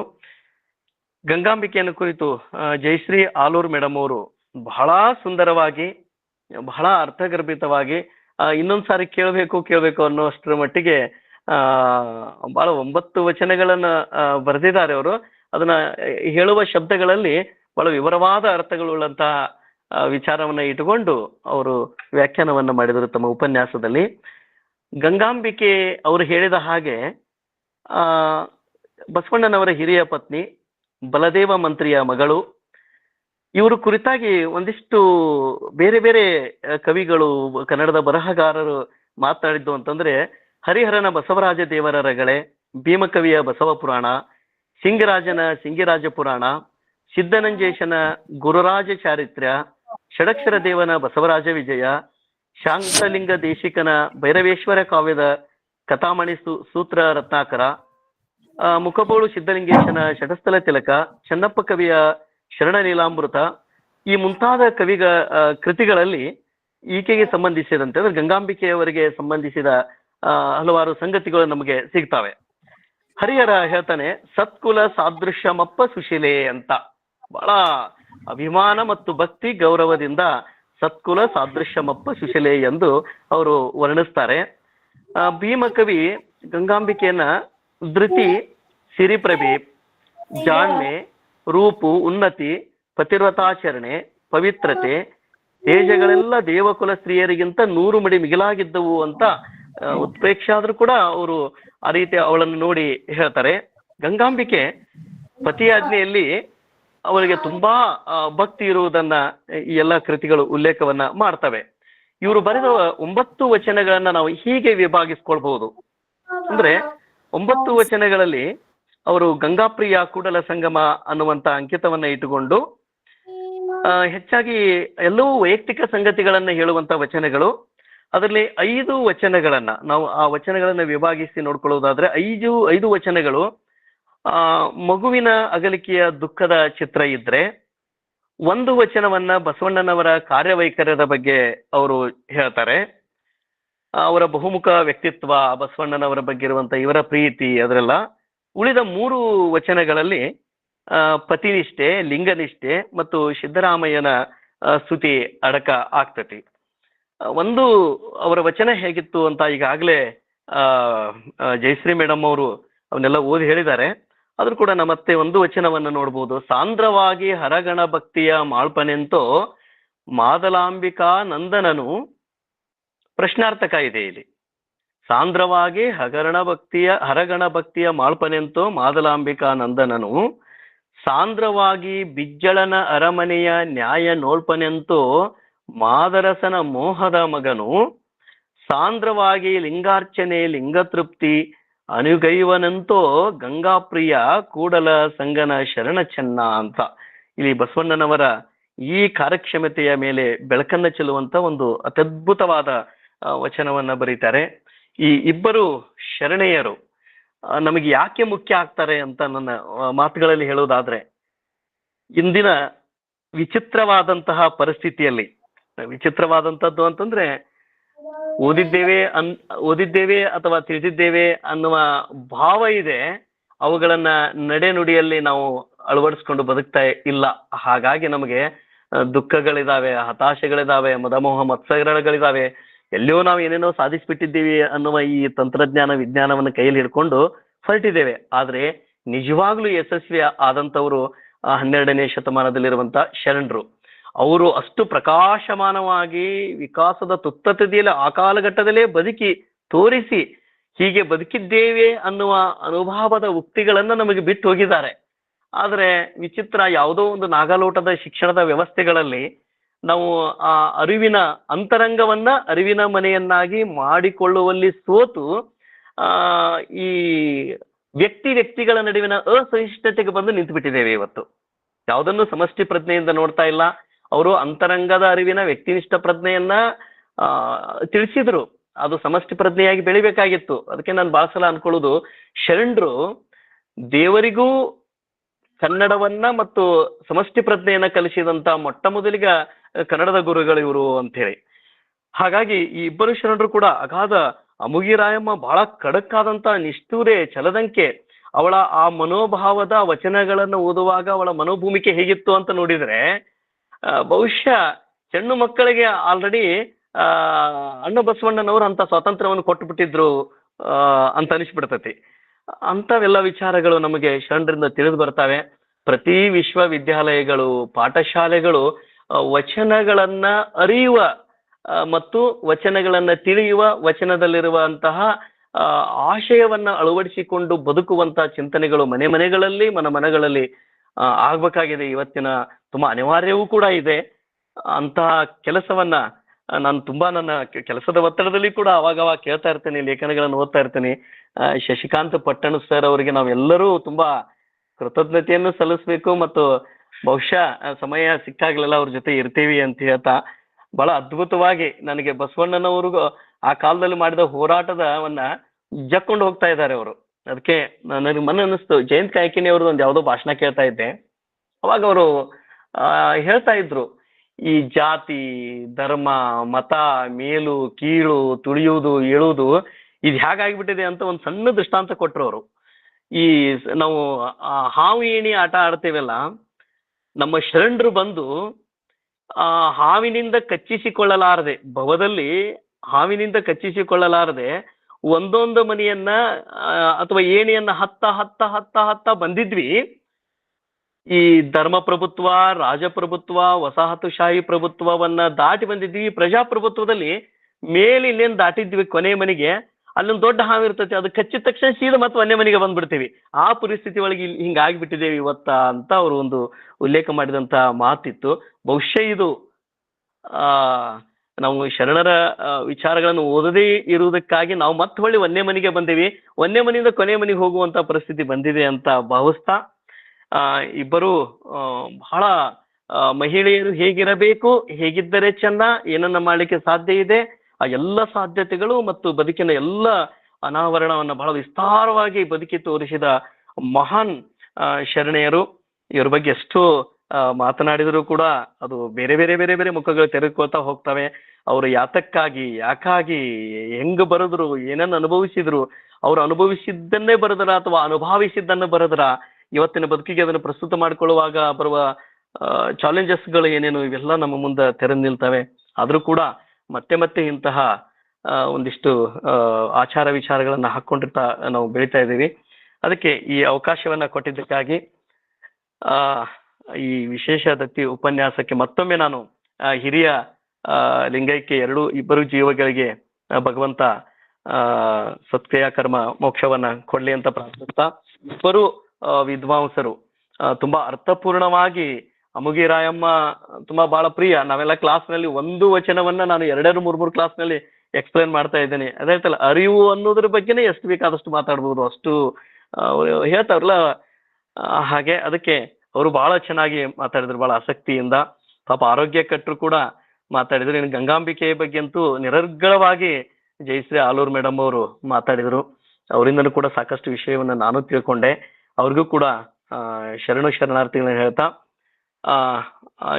ಆಮೇಲೆ ಸ್ವಾಗತವನ್ನ ಮಾಡಿದಂತ ನಮ್ಮ ಮೀನಾಕ್ಷಿ ಪಾಟೀಲ್ ಮೇಡಮ್ ಅವರಿಗೂ, ವಚನ ಪ್ರಾರ್ಥನೆ ಮಾಡಿದ ತಾರಾ BN ಅವರಿಗೂ, ಮತ್ತೆ ಮುಂದೆ ವಚನ ಮಂಗಳ ಮಾಡುವ ರೇಣುಕಾ ಮೇಡಮ್ ಅವರಿಗೂ, ಕಾರ್ಯಕ್ರಮ ನಿರ್ವಹಣೆ ಮಾಡಿದ ಶೈಲಜಾ ಪವಾಡ್ ಶೆಟ್ಟರ್ ಮೇಡಮ್ ಅವರಿಗೂ, ಮತ್ತು ಸಂಯೋಜಕರಾದಂತ Patil madam, Savita madam, Murugeri madam, Padashetti madam, Mahadevi madam, Annapurna madam ಅವರಿಗೂ, ಮತ್ತು ಈ ತಾಂತ್ರಿಕ ಸಹಾಯವನ್ನು ಸದಾ ಈ ಗೂಗಲ್ ಮೀಟ್ ಮಾಡುವ ನಮ್ಮ ಜಳಕಿ ಮೇಡಮ್ ಅವರಿಗೂ ತುಂಬು ಹೃದಯದ ಶರಣಾರ್ಥಿಗಳನ್ನ ಹೇಳ್ತಾ, ಮತ್ತೆ ಇದರ ಶಕ್ತಿ ಕೇಂದ್ರವಾದ ಶಶಿಕಾಂತ್ ಪಟ್ಟಣ್ ಸರ್ ಅವರ ಧೈರ್ಯ ಮತ್ತು ಅವರ ಆಲೋಚನೆಗಳನ್ನ ಮೆಚ್ಚಬೇಕು. ನಾವಿನ್ನೂ ಚಿಕ್ಕವರು, ನಮ್ಮನ್ನು ಕೈ ಹಿಡಿದು ನಡೆಸಲಿ. ಅವ್ರ ಜೊತೆ ಆಗಾಗ ಸೇರ್ತಾ ನಮ್ಮ ವಿಚಾರಗಳನ್ನು ಹಂಚ್ಕೊಂತೀವಿ. ಈ ವಿಚಾರಗಳಲ್ಲಿ ಏನಾದ್ರೂ ಅಡೆತಡೆಗಳು, ತಪ್ಪುಗಳು ಆಗಿದ್ರೆ ಅವುಗಳನ್ನು ಸರಿಪಡಿಸ್ಕೊಂಡು ಕ್ಷಮೆಯಿಂದ ಸಹಿಸ್ಕೊಳ್ಬೇಕು ಅಂತ ಹೇಳ್ತಾ ಎಲ್ಲರಿಗೂ ಶರಣಾರ್ಥಿ ನನ್ನ ಮಾತು ಮುಗಿಸ್ತೀನಿ. ನಮಸ್ಕಾರ. ತಮ್ಮ ಅತ್ಯಂತ ಬ್ಯುಸಿ ಶೆಡ್ಯೂಲ್ನಲ್ಲಿಯೂ ನಮ್ಮ ಕರೆಗೆ ಓಗೊಟ್ಟು ಬಂದು ಇವತ್ತಿನ ಉಪನ್ಯಾಸದ ಬಗೆಗೆ ಇನ್ನಷ್ಟು ವಿಷಯಗಳನ್ನು ನಮ್ಮ ಜೊತೆಗೆ ಅತ್ಯಂತ ಪ್ರಬುದ್ಧವಾಗಿ ಹಂಚಿಕೊಂಡು ಮಾರ್ಗದರ್ಶನ ಮಾಡಿದ RV ಪಾಟೀಲ್ ಸರ್ ಅವರಿಗೆ ಅನಂತ ಧನ್ಯವಾದಗಳು. ಈಗ ಡಾಕ್ಟರ್ ಶಶಿಕಾಂತ್ ಪಟ್ಟಣ್ ಸರ್ ಅವರು ತಮ್ಮ ನುಡಿಗಳನ್ನು ನಮ್ಮ ಜೊತೆಗೆ ಹಂಚಿಕೊಳ್ಳಬೇಕಾಗಿ ವಿನಂತಿ. ಓಂ ಶ್ರೀ ಗುರು ಬಸವಲಿಂಗಾಯ ನಮಃ. ಡಾಕ್ಟರ್ RV ಪಾಟೀಲ್ ಸರ್ ಅವರ ಮಾರ್ಗದರ್ಶನ ನಿಜಾರ್ಥದೊಳಗೆ ಮಾರ್ಗದರ್ಶನ. ಸಣ್ಣ ವಯಸ್ಸಿನೊಳಗೆ ಹೆಂಗೆ ಚನ್ನಬಸವಣ್ಣನವರು ಇಡೀ ಕಲ್ಯಾಣಕ್ಕೆ ಮಾದರಿಯಾಗಿದ್ರು, ಬಹುಶಃ ನಮ್ಮ ಅಕ್ಕನರಿಗೂ ಬಸವಾದಿ ಶರಣರ ಚಿಂತನ ಕೂಟಕ್ಕೆ ಡಾಕ್ಟರ್ RV ಪಾಟೀಲ್ ಸರ್ ಅಂತವ್ರು ಮಾರ್ಗದರ್ಶಕರು ಅಂತಂದ್ರೆ ತಪ್ಪಾಗ್ಲಿಕ್ಕಿಲ್ಲ. ಅವರೊಳಗಿರ್ತಕ್ಕಂಥ ಕಳಕಳಿ, ಕಾಳಜಿ, ಆಲೋಚನಾ ಕ್ರಮ ಹೇಳ್ತಕ್ಕಂಥದ್ದು ನಿಜಕ್ಕೂ ಒಂದು ಸಂತಸದ ಸಂಗತಿ. ನಿರಂತರವಾಗಿ ಅವರ ಅಧ್ಯಯನಶೀಲತೆ, ಇದು ಎಂಥವು ಈ ಮಾತುಗಳು ನಾಟಕದ ಮಾತುಗಳಲ್ಲ, ಕಲಿತ ಮಾತುಗಳಲ್ಲ. ಇದು ನಿರಂತರವಾದಂಥ ಅಧ್ಯಯನ, ಎಲ್ಲರನ್ನು ಪ್ರೋತ್ಸಾಹಿಸ್ತಕ್ಕಂಥ ರೀತಿ. ಹೀಗಾಗಿ ಅವ್ರ ಮೇಲಿಂದ ಮೇಲೆ ನಮ್ಮ ವೇದಿಕೆಗೆ ಬರಬೇಕು ಮತ್ತು ನಾವು ನಮ್ಮನ್ನು ಅವ್ರ ಕೈ ಹಿಡಿದು ನಡೆಸ್ಬೇಕಂತ ಅವ್ರಿಗೆ ಕೇಳ್ಕೊಳ್ತಾ ಇದ್ದೀನಿ. ಯಾಕಂದ್ರೆ ಅವರು ಕನ್ನಡ ಪ್ರಾಧ್ಯಾಪಕರು, ಅಧ್ಯಯನಶೀಲರು, ಈ ವಚನ ಚಳವಳಿಗೆ ಇವತ್ತೇನು ಸಂಕಷ್ಟದ ಕಾಲ ನೀವೆಲ್ಲ ನೋಡ್ತಾ ಇದ್ದೀರಿ, ವಚನ ದರ್ಶನ ಮತ್ತಿತರ ಅನೇಕ ವಿವಾದಾಸ್ಪದ ಕೃತಿಗಳು ಬರೋ ಸಂದರ್ಭದೊಳಗೆ ಅವರಂಥವರು ಗಟ್ಟಿಯಾಗಿ ನಿಲ್ತಕ್ಕಂಥ ಶರಣ ಸಾಹಿತ್ಯ ಅಧ್ಯಯನಶೀಲರು ಬರಬೇಕು ಅಂತಿಕೊಂಡು ನನ್ನ ಅನಿಸಿಕೆ. ನನಗೆ ವಚನಕಾರ್ತಿಯರೊಳಗೆ ಹೆಚ್ಚಿನ ಗೌರವ ಪ್ರೀತಿ ಅಂದ್ರೆ 3 ಜನ. ಅದ್ರಾಗ ಮೊಟ್ಟ ಮೊದಲಿಗೆ ನಿಲ್ಲೋಳು ಅಂತಂದ್ರೆ ಅಮುಗೆ ರಾಯಮ್ಮ. ಅವು ಜಗಳಗಂಟಿ ವಸ್ತುನಿಷ್ಠವಾಗಿ ಟೀಕೆ ಮಾಡ್ತಕ್ಕಂಥದ್ದು ಬಹುಶಃ ಇವತ್ತಿನ ಯಾವ ಕವಿಗೂ ಕೂಡ ಆಗಲಾರ್ದಂಥ ಒಂದು ದಿಟ್ಟತನ 12ನೇ ಶತಮಾನದಾಗ ತೋರಿಸಿದ್ರು. ಅವ್ರು ಹೇಳಿದಂಗೆ ಅವರು ಸೊಲ್ಲಾಪುರ ಜಿಲ್ಲೆ ಪುಣಜೆ ಗ್ರಾಮದೊಳಗೆ ಅಲ್ಲೇ ಇದ್ದು ನೇಕಾರಿಕೆ ಮಾಡ್ತಕ್ಕಂಥ ಕಾರ್ಯ ಅಲ್ಲಿ ಲಿಂಗೈಕ್ಯರಾದರು ಅಂತಕ್ಕಂಥದ್ದು. ಅವಳು ಒಂದು ವಚನದಾಗ ಹೇಳ್ತಾಳೆ, ವಿರಕ್ತ ವಿರಕ್ತ ವಿರಕ್ತರೆನ್ನಬಹುದೇ, ಹಾದಿ ಹೋಕರೆಲ್ಲರೂ ವಿರಕ್ತರೇ, ಕಾವಿ ಹೊದ್ದು ತಿರುಗುವ ಜೀವಗಳ್ಳರಿಗೆ ವಿರಕ್ತರೆಂದುಡೆ, ಅಘೋರ ನರಕ ತಪ್ಪದು ಕಾಣ ಅಮುಗೇಶ್ವರ ಅಂತ. ಅವಳ ಪ್ರತಿಯೊಂದು ವಚನದೊಳಗೆ ಬಂಡಾಯದ ಧ್ವನಿಯನ್ನು ನಾವು ಕಾಣ್ತೀವಿ. ವಸ್ತುನಿಷ್ಠತೆ. ಇವಾಗ ಸತ್ಯವನ್ನು ಹೇಳೋದು ಭಾಳ ಕಷ್ಟ. ಕಲಬುರ್ಗಿ ಅವರು ಸತ್ಯ ಹೇಳಿದಕ್ಕೆ ಹತ್ಯೆ ಆಯಿತು. ಅದರ ಹತ್ಯೆ ಆಗಿದ್ದು ವ್ಯಕ್ತಿಯದು ಹೊರತು ಸತ್ಯದ್ದಲ್ಲ. ಅಮುಗೆ ರಾಯಮ್ಮನಿಗೆ ಯಾವ ಗಂಡಾಂತರ ಅವಾಗ ಬಂತು ಗೊತ್ತಿಲ್ಲ. ಎಷ್ಟು ಶರಣರು ಕೊಂದ್ರು ಅನ್ನೋದು ನಮ್ಗೆ ಲೆಕ್ಕ ಇಲ್ಲ. 280 ಕೋಟಿ ವಚನ ಹಾಡಿ ಆಡಿ ದನಿದನೆಯ ಅಂತಕ್ಕಂಥ ಅಲ್ಲಮನ ವಚನಕ್ಕೆ 160 ಕೋಟಿ ವಚನಗಳು ನಮ್ಗೆ ಸಿಕ್ಕಿದ್ದು 14,000. ಅಂದ್ರೆ ಜಸ್ಟ್ 1% or 0.1%, 0.1%, 0.01% ನಾವು ಆ ಲೆಕ್ಕದಾರ ನೋಡಿದಾಗ. ಅಂದ್ರೆ ವಚನ ಸಾಹಿತ್ಯ ಒಂದು ಭಾಳ ಗಟ್ಟಿಮುಟ್ಟಾದಂಥ ಸಾಹಿತ್ಯ ಆಗಿತ್ತು, ತಳ ಸಮುದಾಯ ಸಾಹಿತ್ಯ ಆಗಿತ್ತು. ಹಿಂಗಾಗಿ ಅಮುಗೆ ರಾಯಮ್ಮ ಅವಳು ಎಲ್ಲೂ ಕೂಡ ತಾತ್ವಿಕ ಮೀಮಾಂಸೆ, ಚಿಂತನೆ, ಅಧ್ಯಾತ್ಮ, ಗುರುಲಿಂಗಗಳ ಜಂಗಮರು ಹೆಂಗಿರಬೇಕು ಅಂತಕ್ಕಂಥದ್ದು. ಜಂಗಮವನ್ನು ಅವ್ರು ಹೇಳಿದ್ರಲ್ಲ, ಸಮಾಜಕ್ಕೆ ಸಮನ್ವಯೀಕರಿಸ್ತಕ್ಕಂಥದ್ದು, ದೇವರಿಗೂ ಕೂಡ ಕಾಯಕದ ಮಹತ್ವವನ್ನು ತಿಳಿಸಿದವರು ಶರಣರು. ಅದು ನಮ್ಮ ನುಲಿಯ ಚಂದ ಹೇಳ್ತಾನ, ಲಿಂಗ ಜಂಗಮ ಇವರೆಲ್ಲರಿಗೂ ಕೂಡ ಕಾಯಕದಿಂದಲೇ ಮುಕ್ತಿ ಅನ್ನುವಂಥ ಸಂದರ್ಭದೊಳಗೆ ಶರಣರು ಆ ದೈವತ್ವವನ್ನು ಸಾರ್ವತ್ರಿಕವಾಗಿ ಗಳಿಸ್ತಕ್ಕಂಥ ಮತ್ತು ವಚನ ಸಾಹಿತ್ಯ ನೋಡ್ರಿ, ಇವತ್ತು 800-900 ವರ್ಷಗಳಾದರೂ ಕೂಡ ಜಗತ್ತಿನ ಎಲ್ಲ ಮೂಲೆಗಳಲ್ಲಿ ವಚನ ಸಾಹಿತ್ಯದ ಮೀಮಾಂಸೆ, ಚರ್ಚೆ, ಅಧ್ಯಯನ ನಡೆದೈತಿ. ಇದರ ಅರ್ಥ ಯಾವ ಸಾಹಿತ್ಯವನ್ನು ಮತ್ತೆ ಮತ್ತೆ ಮತ್ತೆ ಮತ್ತೆ ಪುನರಾವಲೋಕನ ಮಾಡಿ ಅದು ಸಾರ್ವಜನಿಕವಾಗಿ ಸಾರ್ವತ್ರಿಕವಾಗಿ ಮುಖಾಮುಖಿ ಚರ್ಚೆ ಮಾಡಲಿಕ್ಕೆ ಆಯಾಮವನ್ನು ಒದಗಿಸ್ತೈತಿ. ಅದು ನಿಜಕ್ಕೂ ಸರ್ವಶ್ರೇಷ್ಠ ಸಾಹಿತ್ಯ ಅಂತ ಅನಿಸ್ಕೊಳ್ತೈತಿ. ಈ ದಿಶೆಯೊಳಗೆ ನನಗೆ ಮುಕ್ತಾಯಕ್ಕ, ಐದಕ್ಕಿ ಲಕ್ಕಮ್ಮ ಮತ್ತು ಅಮುಗೆ ರಾಯಮ್ಮನ ವಚನಗಳನ್ನು ಎಲ್ಲ ಓದಿದಾಗ ಎಷ್ಟು ನೋಡ್ರಿ, ಕಾವಿ ಹೊದ್ದು ತಿರುಗುವ ಜೀವಗಳರು ಅಂತಕ್ಕಂಥದ್ದು, ತಲೆ ಬೋಳಿಸಿಕೊಂಡವರು, ಈ ಸಮಾಜವನ್ನು ಎಷ್ಟು ಟೀಕೆ ಮಾಡ್ಯಾಳ ಅಂತಂದ್ರೆ, ಇನ್ನೂ ಒಂದು ಸಂತಸದ ಸಂಗತಿ ಅಂದ್ರೆ ಅಮುಗೆ ರಾಯಮ್ಮನ ಯಾವುದೇ ವಚನದೊಳಗೆ ಸಂಸ್ಕೃತ ಭೂಯಿಷ್ಠ ಇಲ್ಲ. ಅಂಬಿಗರ ಚೌಡಯ್ಯನ ವಚನದೊಳಗೆ ಸಂಸ್ಕೃತ ಭೂಯಿಷ್ಠ ಇಲ್ಲ. ಕಾರಣ ಅವರು ದೇಶೀಯ ಶೈಲಿಯೊಳಗೆ ಟೀಕೆಯನ್ನು ಪ್ರಧಾನವಾಗಿ ಇಟ್ಕೊಂಡ್ರು. ಮಾಡೋಕ್ಕಾಗಿಲ್ಲ. ಸರ್ವಜ್ಞನ ವಚನದಾಗ ಎಲ್ಲೂ ನಿಮಗೆ ತ್ರಿಪದಿ ಒಳಗೆ ಎಲ್ಲೂ ಬರಂಗಿಲ್ಲ ಸಂಸ್ಕೃತ ಭೂಯಿಷ್ಠವಾದಂಥದ್ದು. ಕಾರಣ ಅವ್ರು ನೇರವಾಗಿ ಹೊಡಿತಿದ್ರು. ಈ ಕಾರಣದಿಂದ ಅವರನ್ನು ನಾನು ಭಾಳಷ್ಟು ಅಮುಗೆ ರಾಯಮ್ಮನ ಬಗ್ಗೆ ಭಾಳಷ್ಟು ಕೆಲಸ ಮಾಡಬೇಕು. ಅವಳು ದೊಡ್ಡ ದಿಟ್ಟ ವಚನಕಾರ್ತಿ ಮತ್ತು ಭಾಳಷ್ಟು ವಚನಗಳನ್ನು ಬರೆದಂಥವಳು. ಬಹುಶಃ ಅಕ್ಕಮಹಾದೇವಿ, ನೀಲಾಂಬಿಕೆ, ಅಕ್ಕಮ್ಮನ ನಂತರ ಒಬ್ಬ ದೊಡ್ಡ ದಿಟ್ಟ ಶರಣೆ ಬರೆದವಳು ಅಂತಂದ್ರೆ ಅದು ಅಮುಗೆ ರಾಯಮ್ಮ. ಇನ್ನು ಗಂಗಾಂಬಿಕೆಯ ಬಗ್ಗೆ ಈಗಾಗಲೇ ಹೇಳ್ದಂಗೆ ಭಾಳಷ್ಟು ಚೆನ್ನಾಗಿ ಇಬ್ಬರು ಸಹೋದರಿಯರು ಮಾತಾಡಿದರು. ಸರಸ್ವತಿ ಅಕ್ಕ ಅವರು ಪಾಪ ಮೈಯಲ್ಲಿ ಹುಷಾರಿರಲಿಲ್ಲ, ಹೇಳ್ತಾ ಮಾತಾಡಿದರು. ಗಂಗಾಂಬಿಕೆಯ ಐಕ್ಯಸ್ಥಾನ ಇವತ್ತಿನ ಮುಕುಟ್ಕನ್ ಹುಬ್ಳಿ ಕಾದರ ಹೊಳಿ ಯುದ್ಧ ಆದಮೇಲೆ ನೀಲಾಂಬಿಕೆಯ ಮಗನಾದಂಥ ಬಾಲಸಂಗಯ್ಯ. ನಮ್ಮ ಸಂಶೋಧಕರು ಒಮ್ಮೊಮ್ಮೆ ಇತಿಹಾಸವನ್ನು ಸ್ಥಿರಪಡಿಸುವ ಬದಲಾಗಿ ಅವುಗಳನ್ನು ಅಳಗಾಡಿಸ್ತಕ್ಕಂಥ ಕೆಲಸ ಮಾಡ್ಯಾರ. ತೆಲುಗು ಶಾಸನ ಇರ್ಬೋದು, ಬಾಡಾಳ ರಾಮಾಯಣ ಶಾಸನ ಇರ್ಬೋದು, ಅಥವಾ ನಮ್ಮ ಮಾತಾಜಿಯವರ ಗ್ರಂಥಗಳಿರ್ಬೋದು. ಆರಂಭದೊಳಗೆ ಇಬ್ಬರು ಹೆಂಡರು ಅಂತ ಮಾತಾಜಿಯವರು ಒಪ್ಕೊಂಡ್ರು, ಸಿನಿಮಾ ಮಾಡಿದರು. ಕೊನೆಗಳಿಗೆ ಒಳಗೆ ಗಂಗಾಂಬಿಕೆ ನೀಲಗಂಗೆಯವರು ಒಂದೇ ಹೆಸರು ಅಂತಂದರು ಮತ್ತು ಸೋದರಮಾವನ ಮಗಳು ಅಂದರು. ಒಬ್ಬರು ಕೆಲವು ವಿದ್ವಾಂಸರು ನೀಲಾಂಬಿಕೆಯು ಕೂಡ ಸಿದ್ಧರಸ ಮತ್ತು ಬಲದೇವ ಅರಸ ಇವರಿಬ್ಬರು ಗಂಗಾಂಬಿಕೆ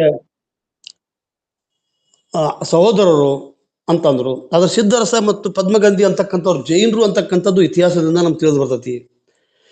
ಅವಳ ತಂದೆ ತಾಯಿ ತೀರ್ಕೊಂಡ ಮೇಲೆ ಅವಳು ಬಲದೇವ ಬಿಜ್ಜಳನ ಆಸ್ಥಾನದೊಳಗೆ ಬೆಳಿತಾಳ, ಅದರ ಆಶ್ರಯದೊಳಗೆ ಬೆಳಿತಾಳ.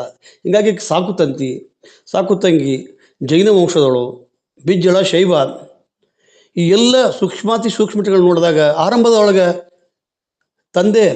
ನೀಲಾಂಬಿಕೆಯ ತಂದೆ ತೀರ್ಕೊಂಡಾಗ ಅದೇ ಸಂದರ್ಭದೊಳಗೆ ಗಂಗಾಂಬಿಕೆಗೆ ಹೆರಿಗೆ ಆಗುತ್ತೆ ಮೊದಲನೇ ಗಂಡು ಮಗಗೆ, ಅದಕ್ಕೆ ಸಿದ್ಧರ್ಸ ಅಂತ ಹೆಸರಿಡ್ತಾರೆ. ಅದು ಅಲ್ಪಾವಧಿಯೊಳಗೆ ತೀರ್ಕೊಂಡ್ಬಿಡೋದು. ಅವಾಗ ಬಸವಣ್ಣ ಬಂದು ಅವ್ರಿಗೆ ಸಮಾಧಾನ ಹೇಳ್ತಾರೆ, ಇಲ್ಲ ಅವಳ ಕಂದ ಬಾಲಸಂಗ, ಅವಳ ಕಂದ ನಿನ್ನ ಕಂದ ಚೆನ್ನಲಿಂಗ, ಚನ್ನಬಸವಣ್ಣ ನಿನ್ನ ಮಗ ಅಂತ ತಿಳ್ಕೊ, ಚೆನ್ನಲಿಂಗ ಅಂತ ತಿಳ್ಕೊಂಡು ಹೇಳಿದಾಗ ಅದನ್ನು ಎಷ್ಟು ಚಂದ ಹೇಳ್ತಾಳ ನೀಲಾಂಬಿಕೆಗೆ. ಅಂದ್ರೆ ನನಗೆ ನೊಡೆಯರು ಹಿಂಗೆ ಹೇಳಿದ್ರು, ನಾನು ಅವರಿಗೆ ಮಗಳಾದೆ, ಬಸವಣ್ಣ ನನಗೆ ಮಗನಾದನು ಅಂತಕ್ಕಂಥದ್ದು. ಲಿಂಗ ಅಂಗ ಯೋಗದ ಅಥವಾ ಶಿವಯೋಗದ ಪ್ರತಿಫಲ ಅಂತಂದ್ರೆ ಅಲ್ಲಿ ಎಲ್ಲವನ್ನೂ ಮೀರ್ತೈತೆ. ಅಲ್ಲಿ ಸಂಬಂಧಗಳು ಎಷ್ಟು ಸೂಕ್ಷ್ಮ ಅಂದ್ರೆ, ಮಗ ನನಗೆ ಮಗನಾದ, ಬಸವಣ್ಣ ನನಗೆ ಮಗನಾದ, ನಾನು ಅವಳಿಗೆ ಮಗಳಾದೆ ಅಂತಕ್ಕಂಥದ್ದು.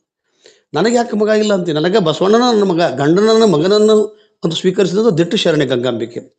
ಹಾಡ್ಯ ಒಂದು ಹುಲಿ ಒಂದು ಎಳಗರವ ಎಷ್ಟು ಚಂದ ನೋಡ್ರಿ. ಅಲ್ಲಿ ತಾಮಸ ಗುಣವನ್ನ, ಸಾತ್ವಿಕ ಗುಣಗಳನ್ನ, ಹಾಡ್ಯ ಅಂದ್ರೆ ಒಂದು ಹಳ್ಳಿಯೊಳಗೆ ಬಂದು ತಿನ್ನಕ್ಕೆ ಬಂತು, ಆ ಎಳಗರವ ಕಂಡು ಹುಲಿ ಮರಿತಂದು. ಮತ್ತೆ ಅದು ಪುಣ್ಯಕೋಟಿ ಕತಿ ಕೇಳ್ತೀವಿ ನಾವು. ಅದರ ವಚನದೊಳಗೆ ಪ್ರತಿಮೆಯನ್ನಾಗಿ, ಬಹುಶಃ ಇಂತಹ ಪ್ರತಿಮೆಗಳಿಂದ, ವಚನಗಳಿಂದ, ಈ ತಾತ್ವಿಕ ವಿವೇಚನೆಯಿಂದ ಜನಪದಿಗರು ಕೂಡ ಅಂಥ ಕತಿಗಳನ್ನು ಹುಟ್ಟು ಹಾಕಿರ್ಬೋದು ಅಂತಕ್ಕಂಥದ್ದು. ಗಂಗಾಂಬಿಕೆ ಆಡಳಿತದೊಳಗೆ, ಮನೆಗೆಲಸದೊಳಗೆ, ಮಹಾಮನೆಯೊಳಗೆ, ಪ್ರಸಾದದೊಳಗೆ ಬಸವಣ್ಣನವರಿಗೆ ಕ್ರಿಯಾಶೀಲ ಮಡದಿಯಾಗಿ ಕೆಲಸ ಮಾಡಿದ್ರೆ, ನೀಲಾಂಬಿಕೆ ವಿಚಾರ ಪತ್ನಿ, ಅನುಭವ ಮಂಟಪದ ಚಿಂತನೆ, ಅಲ್ಲಿ ನಡ್ತಕ್ಕಂಥ ಚರ್ಚೆಗಳು, ಅವುಗಳಿಗೆ ಉತ್ತರ ಕೊಡ್ತಕ್ಕಂಥದ್ದು, ಬಸವಣ್ಣನವ್ರಿಗೆ ಒಂದು ಸೈದ್ಧಾಂತಿಕ ಮಾನಸಿಕವಾಗಿ ಒಂದು ಧೈರ್ಯಸ್ಥೈರ್ಯವನ್ನು ಕೊಡ್ತಕ್ಕಂಥ ಕೆಲಸ ಮಾಡ್ತಾರೆ. ಹೀಗಾಗಿ ಅವರೇ ಒಂದು ವಚನದಾಗ ನಾನು ಬಸವಣ್ಣನವರಿಗೆ ಅಕ್ಕನ ಎಷ್ಟು ಚಂದ ಹೇಳ್ತಾರೆ, ಬರೀ ನೋಡಿ ಕೇಳ ಬನ್ನಿರೈ, ಅಕ್ಕನ ಅರಸ, ನಮ್ಮ ಗಂಗಾಂಬಿಕೆ ಅಕ್ಕನ ಅರಸ ಬೈಲಾದ ಎಂಬರು, ಬೈಲಕ್ಕರ ಅದಂಗೆ ಸಾಧ್ಯ ಅನ್ನುವಂಥ ವಿಚಾರವನ್ನು ನೀಲಾಂಬಿಕೆ ಹೇಳ್ತಾಳ. ಬಸವನ ಅರಿವು ನಿರಾಧಾರವಾಗಿತ್ತು, ಬಸವನ ಮಾಟ ನಿರ್ಮಾಟವಾಗಿತ್ತು. ನೀಲಾಂಬಿಕೆ ಹೇಳ್ತಾಳ, ಗಂಗಾಂಬಿಕೆಯಕ್ಕಿಂತ ಹೆಚ್ಚಿಗೆ ಗಂಡನನ್ನು ಹಚ್ಚಿಕೊಂಡು ಸುಮಾರು 222-240 ವಚನಗಳು ಬರೆದಾರ. ಬಸವನ ಶಬ್ದ ಒಡಗಿ ನಿಶ್ಶಬ್ದವಾಯಿತು, ಬಸವ ಎಂಬ ಶಬ್ದ ನಿಶ್ಶಬ್ದವಾಯಿತು ಕಾರಣ ಸಂಗಯ್ಯ ಅಂತ ನೀಲಾಂಬಿಕೆ. ಅದರ ಗಂಗಾಂಬಿಕೆ ನೀಲಾಂಬಿಕೆಯರ ಒಂದು ಅವಿನಾಭಾವ ಸಂಬಂಧ, ಒಡನಾಟ ಬಹುಶಃ ಕಲ್ಯಾಣ ಕ್ರಾಂತಿಯೊಳಗೆ ಭಾಳ ದೊಡ್ಡ ಸಾಧನ, ಒಂದು ಒಳ್ಳೆಯ ಸಾಮರಸ್ಯವಂತಂತೂ ಅಲ್ಲಿ ಬಸವೋತ್ತರ ಕಾಲದೊಳಗೆ, ಅಂದ್ರೆ ಬಸವಣ್ಣ ಬಿಟ್ಟು ಹೋದ್ಮೇಲೆ ಈ ಮೂಮೆಂಟನ್ನು ಹೆಂಗೆ ಒಯ್ಯಬೇಕು ಅಂತಕ್ಕಂಥ ಈ ಮಹಿಳೆಯರು ಮಾಡಿದರು. ಅಕ್ಕನಾಗಮ್ಮ, ಗಂಗಾಂಬಿಕೆ, ನೀಲಾಂಬಿಕೆ, ಮುಕ್ತಾಯಕ್ಕ, ಐದಕ್ಕಿ ಲಕ್ಕಮ್ಮ, ಇವರೆಲ್ಲರೂ ಕೂಡ ವಚನಗಳನ್ನು ಒಂದು ಸುಭದ್ರವಾದ ಸ್ಥಳಕ್ಕೆ ಮುಟ್ಟಿಸುವಂಥ ಕೆಲಸ ಚನ್ನಬಸವಣ್ಣ, ಮಡಿವಾಳ ಮಾಚಿದೇವ, ಕಿನ್ನರಿ ಬ್ರಹ್ಮಯ್ಯನ ಸಮಾಧಿ ಮೇಲೆ ಇರ್ತಕ್ಕಂಥ ಒಂದು ಕಲ್ಲು ಕೆತ್ತಿತ್ತು. ನಾನು ನೋಡಿದೆ ಇತ್ತೀಚೆಗೆ, ಅದಕ್ಕೆ ಬಣ್ಣ ಹಚ್ಬಿಟ್ರ ವೇದಿಕರು. ಅದು ಉಳಿಬಿಯೊಳಗೆ ಐತಿ.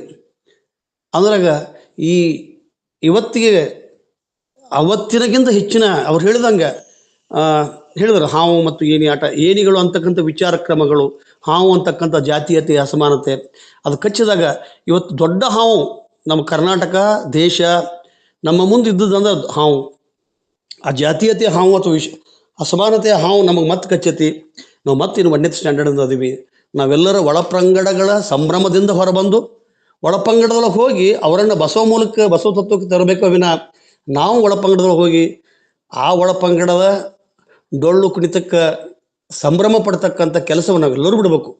ಬಸವಣ್ಣನವರಿಗೆ ಅದಕ್ಕೆ ಭಾಳ ಚಂದ ಜೀವರಿಗೆ ಷಣ್ಮುಖರು ಹೇಳ್ತಾರೆ, ಜಂಗಮನಿಗೆ ಮಾತಾಪಿತರಿಲ್ಲ, ಜಂಗಮನಿಗೆ ಜಾತಿ ಮೋಕ್ಷವಿಲ್ಲ.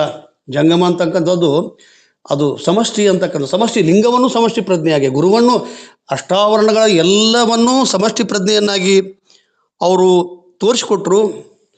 ನನಗೆ ನಿಜಕ್ಕೂ ಇವತ್ತು ಡಾಕ್ಟರ್ ಆರ್ ವಿ ಪಾಟೀಲ್ ಪಾಪ ಸಮೇತ ಒಂಥರ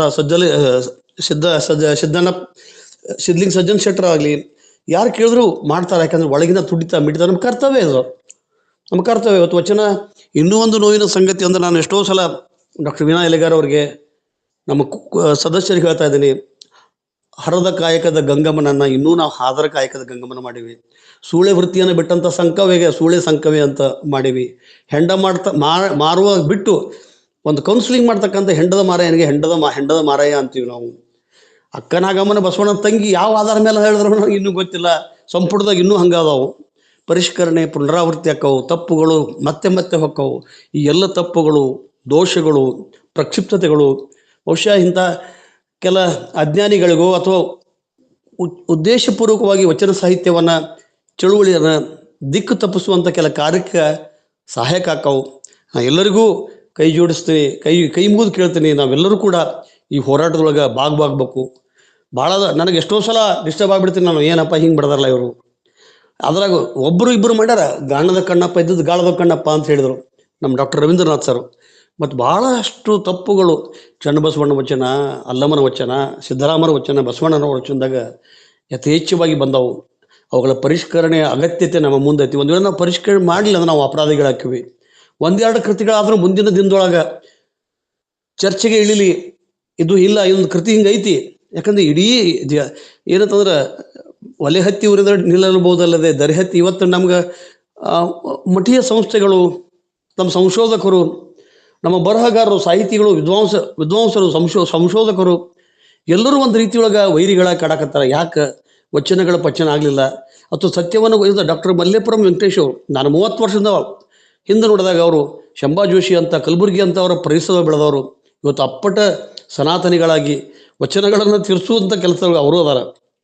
ಹೀಗಾಗಿ ಅವ್ರಿಗೆ ಯಾರಿಗೇನೇ ಇರಲಿ, ಇವತ್ತು ನಮ್ಮೆಲ್ಲರಿಗೆ ವಿನಂತಿ ಮಾಡಿಕೊಳ್ತಕ್ಕಂಥದ್ದಂದ್ರೆ ಅಕ್ಕನ ಅರಿವು ವಚನ ಅಧ್ಯಯನ ವೇದಿಕೆಗಳು ಗಟ್ಟಿಯಾಗಿ ನಿಂತು ವಚನ ಪರಿಷ್ಕರಣೆ ಕೆಲಸ ಮಾಡ್ತಕ್ಕಂಥದ್ದು ಮಾಡಬೇಕು.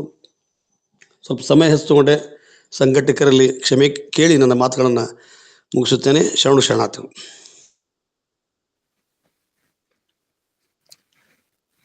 ಎಂದಿನಂತೆ ಡಾಕ್ಟರ್ ಶಶಿಕಾಂತ್ ಪಟ್ಟಣ್ ಸರ್ ಅವರು ಇವತ್ತಿನ ವಿಷಯಕ್ಕೆ ಕಳಶವಿಟ್ಟಂತೆ ಬಹಳಷ್ಟು ವಿಷಯಗಳನ್ನು ಇಬ್ಬರು ವಚನಕಾರ್ತಿಯರ ಬಗೆಗೆ ಮತ್ತು ವಚನ ಸಾಹಿತ್ಯದ ಬಗೆಗೆ ಸಂಶೋಧನಾತ್ಮಕ ಮತ್ತು ವೈಚಾರಿಕ ಹಿನ್ನೆಲೆಯಲ್ಲಿ ನಮ್ಮ ಜೊತೆಗೆ ಹಂಚಿಕೊಂಡರು. ಧನ್ಯವಾದಗಳು ಸರ್. ಮುಂದೆ ವೀಣಾಲಿಗಾರ್ ಮೇಡಮ್ ಮಾತಾಡ್ತೀರಿ? ಸಂವಾದ. ಎಲ್ಲರಿಗೂ ಶರಣಾರ್ಥಿಗಳು. ನಾನು ಮಾತನಾಡೋದು ಏನು ಇಲ್ಲ ಅನಿಸ್ತದೆ. ಯಾಕಂದ್ರೆ ಇವತ್ತು ಇಬ್ಬರು ಸಹೋದರಿಯರು, ಜಯಶ್ರೀ ಆಲೂರ್ ಅವರು, ಬಿರಾದಾರ್ ಮೇಡಮ್ ಅವರು ಬಹಳ ಅನಾರೋಗ್ಯದ ಮಧ್ಯೆ ಅಕ್ಕನವರು ಬಹಳ ವಿಷಯಗಳನ್ನ ಮಂಡನೆ ಮಾಡಿದ್ರು. ಸಹೋದರಿ ಜಯಶ್ರೀ ಆಲೂರ್ ಅಂತೂ ಬಹಳ ಅದ್ಭುತವಾಗಿ ಎಲ್ಲ ವಿಷಯವನ್ನ ಸ್ಪಷ್ಟವಾಗಿ ನಿರೂಪಣೆ ಮಾಡಿದ್ರು. ಎಲ್ಲಕ್ಕಿಂತ ಮುಖ್ಯವಾಗಿ ನಮ್ಮ doctor R V Patil sir ಉತ್ತಮ ಮಾರ್ಗದರ್ಶನ ಮಾಡಿದ್ರು. ಅವರ ಮಾತುಗಳನ್ನು ಕೇಳಿದಾಗ ಒಂದು ಕಳಕಳಿ ಅವರ ಮಾತುಗಳಲ್ಲಿ ಕಂಡು ಬಂತು. ಯಾಕಂದ್ರೆ ಪಟ್ಟಣ್ ಸರ್ ಹೇಳಿದಾಗೆ, ಪಟ್ಟಣ್ ಸರ್ ಅವರ ವಿಶ್ಲೇಷಣೆ ಅಂತೂ ಅದ್ಭುತ. ಅವರ ಜ್ಞಾಪಕ ಶಕ್ತಿ ಅನ್ಬೋದು, ಅವರ ವೈಚಾರಿಕ ಶಕ್ತಿ ಅನ್ಬೋದು. ಅದೇ ನಮ್ಮ ಆರ್ ವಿ ಪಾಟೀಲ್ ಸರ್ ಅಂತವ್ರಿಗೆ ನಮಗೆ ಒಂದು ಅದ್ಭುತ ಅನಿಸ್ತದೆ ನಮ್ಗೆ. ಯಾಕಂದ್ರೆ ಕನ್ನಡ ಸಾಹಿತ್ಯ ಓದಿ ಬರೆದಂತ ನಾವು ಓದ್ತಾ ಇನ್ನೂ ಪಾಠ ಮಾಡ್ತಿರುವಂತ ನಮಗರಿದಂತ ಅನೇಕ ಸಂಗತಿಗಳನ್ನ, ವೈಚಾರಿಕ ನಿಲುವುಗಳನ್ನ ಸರ್ ಹೆಂಗ ಹುಡುಕ ತೆಗಿತಾರೆ ಅನ್ನೋದು ನಮಗೊಂದು ಅದ್ಭುತ. ಅದು ನಿಜ ಹೇಳ್ಬೇಕಂದ್ರೆ ಅದು ಹೊಗಳಿಕೆ ಮಾತಲ್ಲ. ಇಂಥ ಒಬ್ಬ ವ್ಯಕ್ತಿ ನಮ್ಮ ನಡುವೆ ಇದ್ದಾರೆ ಅಂದ್ರೆ ಅದರ ಸದುಪಯೋಗ ಅಂತಿರೋ ಅಥವಾ ಅದರ ಸರಿಯಾದ ಒಂದು ಕೆಲಸ ಅದು ನೀವೆಲ್ಲ ಈ ವೇದಿಕೆಯ ಮೂಲಕ ಪಡಿತಾ ಇದ್ದೀವಿ, ಇನ್ನೂ ಪಡಿಬೇಕು ಅನ್ನುವಂಥ ಮಾತನ್ನ ನಾನು ಹೇಳಕ್ ಇಷ್ಟಪಡ್ತೇನೆ. ಮತ್ತೆ ವಚನ ಪರಿಷ್ಕರಣದ ಬಗ್ಗೆ ಬಹಳ ಕಾಳಜಿ ಪೂರ್ವಕವಾಗಿ ಸರ್ ಹೇಳ್ತಿರ್ತಾರೆ. ಆದಂತ ದೋಷಗಳು ಸರಿಪಡಿಸ್ಬೇಕು ಅಂತ. ಯಾರು ಸರಿಪಡಿಸ್ಬೇಕು ಅನ್ನೋದೇ ಒಂದು ದೊಡ್ಡ ಪ್ರಶ್ನೆ. ಯಾರು ಸರಿಪಡಿಸ್ಬೇಕಾಗಿತ್ತು ಅದೆಲ್ಲ ಕಳೆದು ಹೋದ ಮಾತುಗಳು. ಸುಮ್ನೆ ಮಾತು ಹೇಳ್ಕೊಂತ ಕೂಡು ಬದ್ಲಿ ನಮ್ಮಿಂದ ಆದಷ್ಟು ನಾವೇನಾದ್ರೂ ಮಾಡ್ಲಿಕ್ಕೆ ಸಾಧ್ಯ ಸರ್ ಮಾರ್ಗದರ್ಶನದಲ್ಲಿ ಅನ್ನೋದನ್ನ ನಾನು ಆರ್ ವಿ ಪಾಟೀಲ್ ಸರ್ಗೂ ಸಮಯ ಸಿಕ್ಕಾಗ ಹೇಳ್ತಾ ಇರ್ತೇನೆ. ಇನ್ನೂ ಆಗ್ಬೇಕಾದಂತ ಕೆಲಸ ವಚನ ಸಾಹಿತ್ಯದಲ್ಲಿ. ಬರೀ ಪ್ರಾಧ್ಯಾಪಕರಾಗಿ ಪಾಠ ಮಾಡುವುದಷ್ಟೇ ನಮ್ಗೆ ದೊಡ್ಡದಾಗ್ಬಿಟ್ಟಿದೆ. ಇದನ್ನು ಹೊರತುಪಡಿಸಿ ಬರೆದು ಹೋದಂತ ವಚನಗಳನ್ನ ಸರಿಪಡಿಸುವಂತಹ, ದೋಷಗಳಿಂದ ಮುಕ್ತಗೊಳಿಸುವಂತ ಕೆಲಸ ನಮಗ ಆದಷ್ಟು ಎಲ್ಲ ಮಾಡ್ತೀವಿ ಅನ್ಲಿಕ್ಕೆ ಸಾಧ್ಯ ಇಲ್ಲ. ನಮಗೆ ತಿಳಿದಷ್ಟು ಆದಷ್ಟು ನಾವು ಆ ಕೆಲಸವನ್ನ ಮಾಡ್ಲಿಕ್ಕೆ ಮುಂದಾದ್ರೆ ಆ ಶರಣರ ಒಂದು ಸಾಧನೆಗೆ, ಶರಣರ ಬದುಕಿಗೆ ನಾವು ಹೃತ್ಪೂರ್ವಕವಾದಂತ ಭಕ್ತಿ ನಮನಗಳನ್ನ ಸಲ್ಲಿಸಿದ ಹಾಗೆ ಅಂತ ಅನ್ಕೊಂತ ಇವತ್ತು ನಿಜವಾಗ್ಲೂ ಬಹಳ ಚಿಂತನ ಪೂರ್ಣವಾಗಿ ಆರ್ ವಿ ಪಾಟೀಲ್ ಸರ್ ಅವರು, ಶಶಿಕಾಂತ್ ಪಟ್ಟಣ್ ಅವರು ಬಹಳಷ್ಟು ವಿಷಯಗಳನ್ನ ಮಂಡನೆ ಮಾಡಿದ್ರು. ಅವರೀರ್ವರೆಗೂ ಮತ್ತು ವಚನ ವಿಶ್ಲೇಷಣೆಯನ್ನು ಮಾಡಿದಂತ ಇಬ್ಬರಿಗೂ ಕೂಡ ಮತ್ತೊಮ್ಮೆ ಹೃದಯಪೂರ್ವಕವಾದಂತ ಅಭಿನಂದನೆಗಳನ್ನು ಸಲ್ಲಿಸಿ ಅವಕಾಶಕ್ಕೆ ಧನ್ಯವಾದಗಳು. ಧನ್ಯವಾದಗಳು ಮೇಡಮ್. ಮತ್ತಾರು ಮಾತಾಡ್ತಾರೆ ಸರ್? ಶರಣಮ್ಮ ಗೋರೆಬಾಳ್ ಮೇಡಮ್ ಮುಂದೆ ತಗೊಳ್ಳಿರಿ. ಶಾರದಾ ಪಾಟೀಲ್ ಅವ್ರ ಕೇಳಿದ್ರು. ಶಾರದಮ್ಮ ಅದಿರಿ? ಶಾರದಮ್ಮ ಮೇಡಮ್ ಅದೇನ್ರಿ ಮೇಡಮ್ ಮಾತಾಡ್ರಿ. ಎಲ್ಲರಿಗೂ ಶರಣಾರ್ಥಿಗಳು. ಇವತ್ತಿನ ದಿವಸ ಇಬ್ಬರು ಸತಿ ಶಿರೋಮಣಿಯರ ಬಗ್ಗೆ ನಮ್ಮ ಉಪನ್ಯಾಸಕಾರರು ಮಾತನಾಡಿದರು. ಸತಿಪತಿಯ ಸಹಯೋಗ, ಸತಿ ಪುರುಷರಿಬ್ಬರು ಪ್ರತಿದೃಷ್ಟಿಯಾಗಿ ಮಾಡಬಲ್ಲರೆ ಅದೇ ಮಾಟ, ಕೂಡಲ ಸಂಗಮ ದೇವರ ಕೂಡುವ ಕೂಟ ಅಂತ ಹೇಳ್ತಾರೆ. ಹಾಗೆ ಈ ಆಮುಗೆ ರಾಯಮ್ಮ, ಆಮುಗೆ ದೇವಯ್ಯನವರ ಪತ್ನಿಯಾಗಿ ಬಹಳಷ್ಟು ವೈಚಾರಿಕ ಪ್ರಜ್ಞೆ ಉಳ್ಳಂತಹ ಒಬ್ಬ ವಚನಕಾರಳು ಅಂತ ಹೇಳ್ಬೋದು. ಅವ್ರದ್ದು ತುಂಬಾ ಸ್ವತಂತ್ರ ವಿಚಾರ, ನಿರ್ಭಯ ಮನೋವೃತ್ತಿಗಳನ್ನ ಅವರ ವಚನಗಳಲ್ಲಿ ನಾವು ಕಾಣ್ತೀವಿ. ಆಮೇಲೆ ಅವರು ತುಂಬಾ ತಮ್ಮ ಪತಿ ಆಮುಗೆ ದೇವಯ್ಯ ಅವರು ವಯೋವೃದ್ಧರು, ಜ್ಞಾನವೃದ್ಧರು. ಅವರು ಸಾವಿರಾರು ಜನರಿಗೆ ಬಸವಣ್ಣವರ ಕಾಲದಲ್ಲಿ ಲಿಂಗ ದೀಕ್ಷೆಯನ್ನ ಕೊಟ್ಟಂತವ್ರು ಅಂತ ಹೇಳ್ತಾರೆ. ಅವರನ್ನ ಕುರಿತು ಅವರು ಸೊನ್ನಲಿಗೆಯವರು ಅನ್ನುವಂತಹದ್ದನ್ನ ತ್ರಿಪದಿಯಲ್ಲಿ, ಜಾನಪದ ತ್ರಿಪದಿಯಲ್ಲಿ ನಮ್ಗೆ ಕಂಡು ಬರ್ತದ. ಕುರುಸೆಟ್ಟಿ ಲಿಂಗಿಗಳು ಹರಮತದ ಸೇವಕರು, ನೆರುವಾಗಿ ನೇಗಿ ಕಾಯಕವು, ನೆರುವಾಗಿ ನೇಗಿ ಕಾಯಕವು ಸೊನ್ನಲಿಗಿ ಶರಣ ಅಮುಗಯ್ಯ ಹುಟ್ಟಿದ್ದು ಅಂತ. ಅಂದ್ರ ನೇಗೆ ಕಾಯಕದಲ್ಲಿ ಅಮುಗೆ ದೇವಯ್ಯ ಹುಟ್ಟಿದ್ದು. ಅಂತ ಅಮುಗೆ ದೇವಯ್ಯನವರ ಧರ್ಮ ಪತ್ನಿ ಅಮುಗೆ ರಾಯಮ್ಮ ಬಹಳಷ್ಟು ಕ್ರಾಂತಿಕಾರಿ ವಿಚಾರಗಳನ್ನ ಪ್ರತಿಪಾದಿಸಿದಂಥವ್ರು. ಹಾಗೂ ನಮ್ಮ ಒಂದು ಅಲ್ಲಿಯವರೆಗೆ ಪ್ರತಿಪಾದಿಸಲ್ಪಟ್ಟಂತಹ ಈ ಅಷ್ಟಾವರಣಗಳನ್ನ ಅವರು ಹೇಗೆ ಒಂದು ವಿಡಂಬನಾತ್ಮಕವಾಗಿ ಅವರು ಒಂದು ತಮ್ಮ ಒಂದು ವಚನದಲ್ಲಿ ಹೇಳ್ತಾರೆ. ಗುರುವೆಂಬನೆ ಗುರುವು ನರನು, ಲಿಂಗವೆಂಬನೆ ಲಿಂಗವು ಕಲ್ಲು, ಜಂಗಮವೆಂಬನೆ ಜಂಗಮವು ಆತ್ಮನು, ಪಾದೋದಕವೆಂಬನೆ ಪಾದೋದಕ ನೀರು, ಪ್ರಸಾದವೆಂಬನೆ ಪ್ರಸಾದ ಓಗರ ಇಂತೆಂಬುದಾಗಿ ಹೊನ್ನು ಹೆಣ್ಣು ಮಣ್ಣು, ಈ ತ್ರಿವಿಧ ಹಿಡಿದ ಕಾರಣ ಗುರುವೆಂಬವನು ನರನು. ಗುರುವೆಂಬನು ನರನು, ಅವನನ್ನ ಗುರು ಅನ್ಲಿಕ್ಕೆ ಸಾಧ್ಯ ಇಲ್ಲ ಅಂತಾರ. ಅಷ್ಟವಿಧಾರ್ಚನೆ ಷೋಡೋಪೋಚಾರಕ್ಕೆ ಒಳಗಾದ ಕಾರಣ ಲಿಂಗವೆಂಬುದು ಕಲ್ಲು, ಆಶೆ ಪಾಶೆಗೆ ಒಳಗಾದ ಕಾರಣ ಜಂಗಮವೆಂಬುದು ಆತ್ಮನು. ಲಾಂಛನಿಗಳೆಂದು ಕಾಂಚನಕ್ಕೆ ಕೈಯಾನುವವರಲ್ಲಿ ಪಾದೋದಕ ಪ್ರಸಾದವೆಂದು ಕೊಂಡೆನಾದಡೆ, ಕೆಸರಿನೊಳಗೆ ಬಿದ್ದ ಪಶುವಿನಂತಾಯಿತು ಕಾಣ ಅಮುಗೇಶ್ವರ ಅಂತ ದಿಟ್ಟತನದಿಂದ ನಾನಾ ಎನ್ನುವರನ್ನು ಕೂಡ ಮುದಲಿಸಿ ಮಾತನಾಡುವಂತಹ ಎದೆಗಾರಿಕೆಯನ್ನ 12ನೇ ಶತಮಾನದಲ್ಲಿ ಆಮುಗೆ ರಾಯಮ್ಮ ತೋರಿದಂಥವ್ರು. ಹಾಗೆ ಇನ್ನೊಬ್ಬ ಶರಣೆ ಗಂಗಾಂಬಿಕೆಯನ್ನ ಕುರಿತು ಜಯಶ್ರೀ ಅವರು ಮಾತಾಡಿದ್ರು. ಜಯಶ್ರೀ ಆಲೂರವರು ಅವ್ರು ನನ್ನ ಅಧ್ಯಾತ್ಮ ಗುರು ಅಂತ ಸ್ವೀಕಾರ ಮಾಡ್ಯಾರಂತ.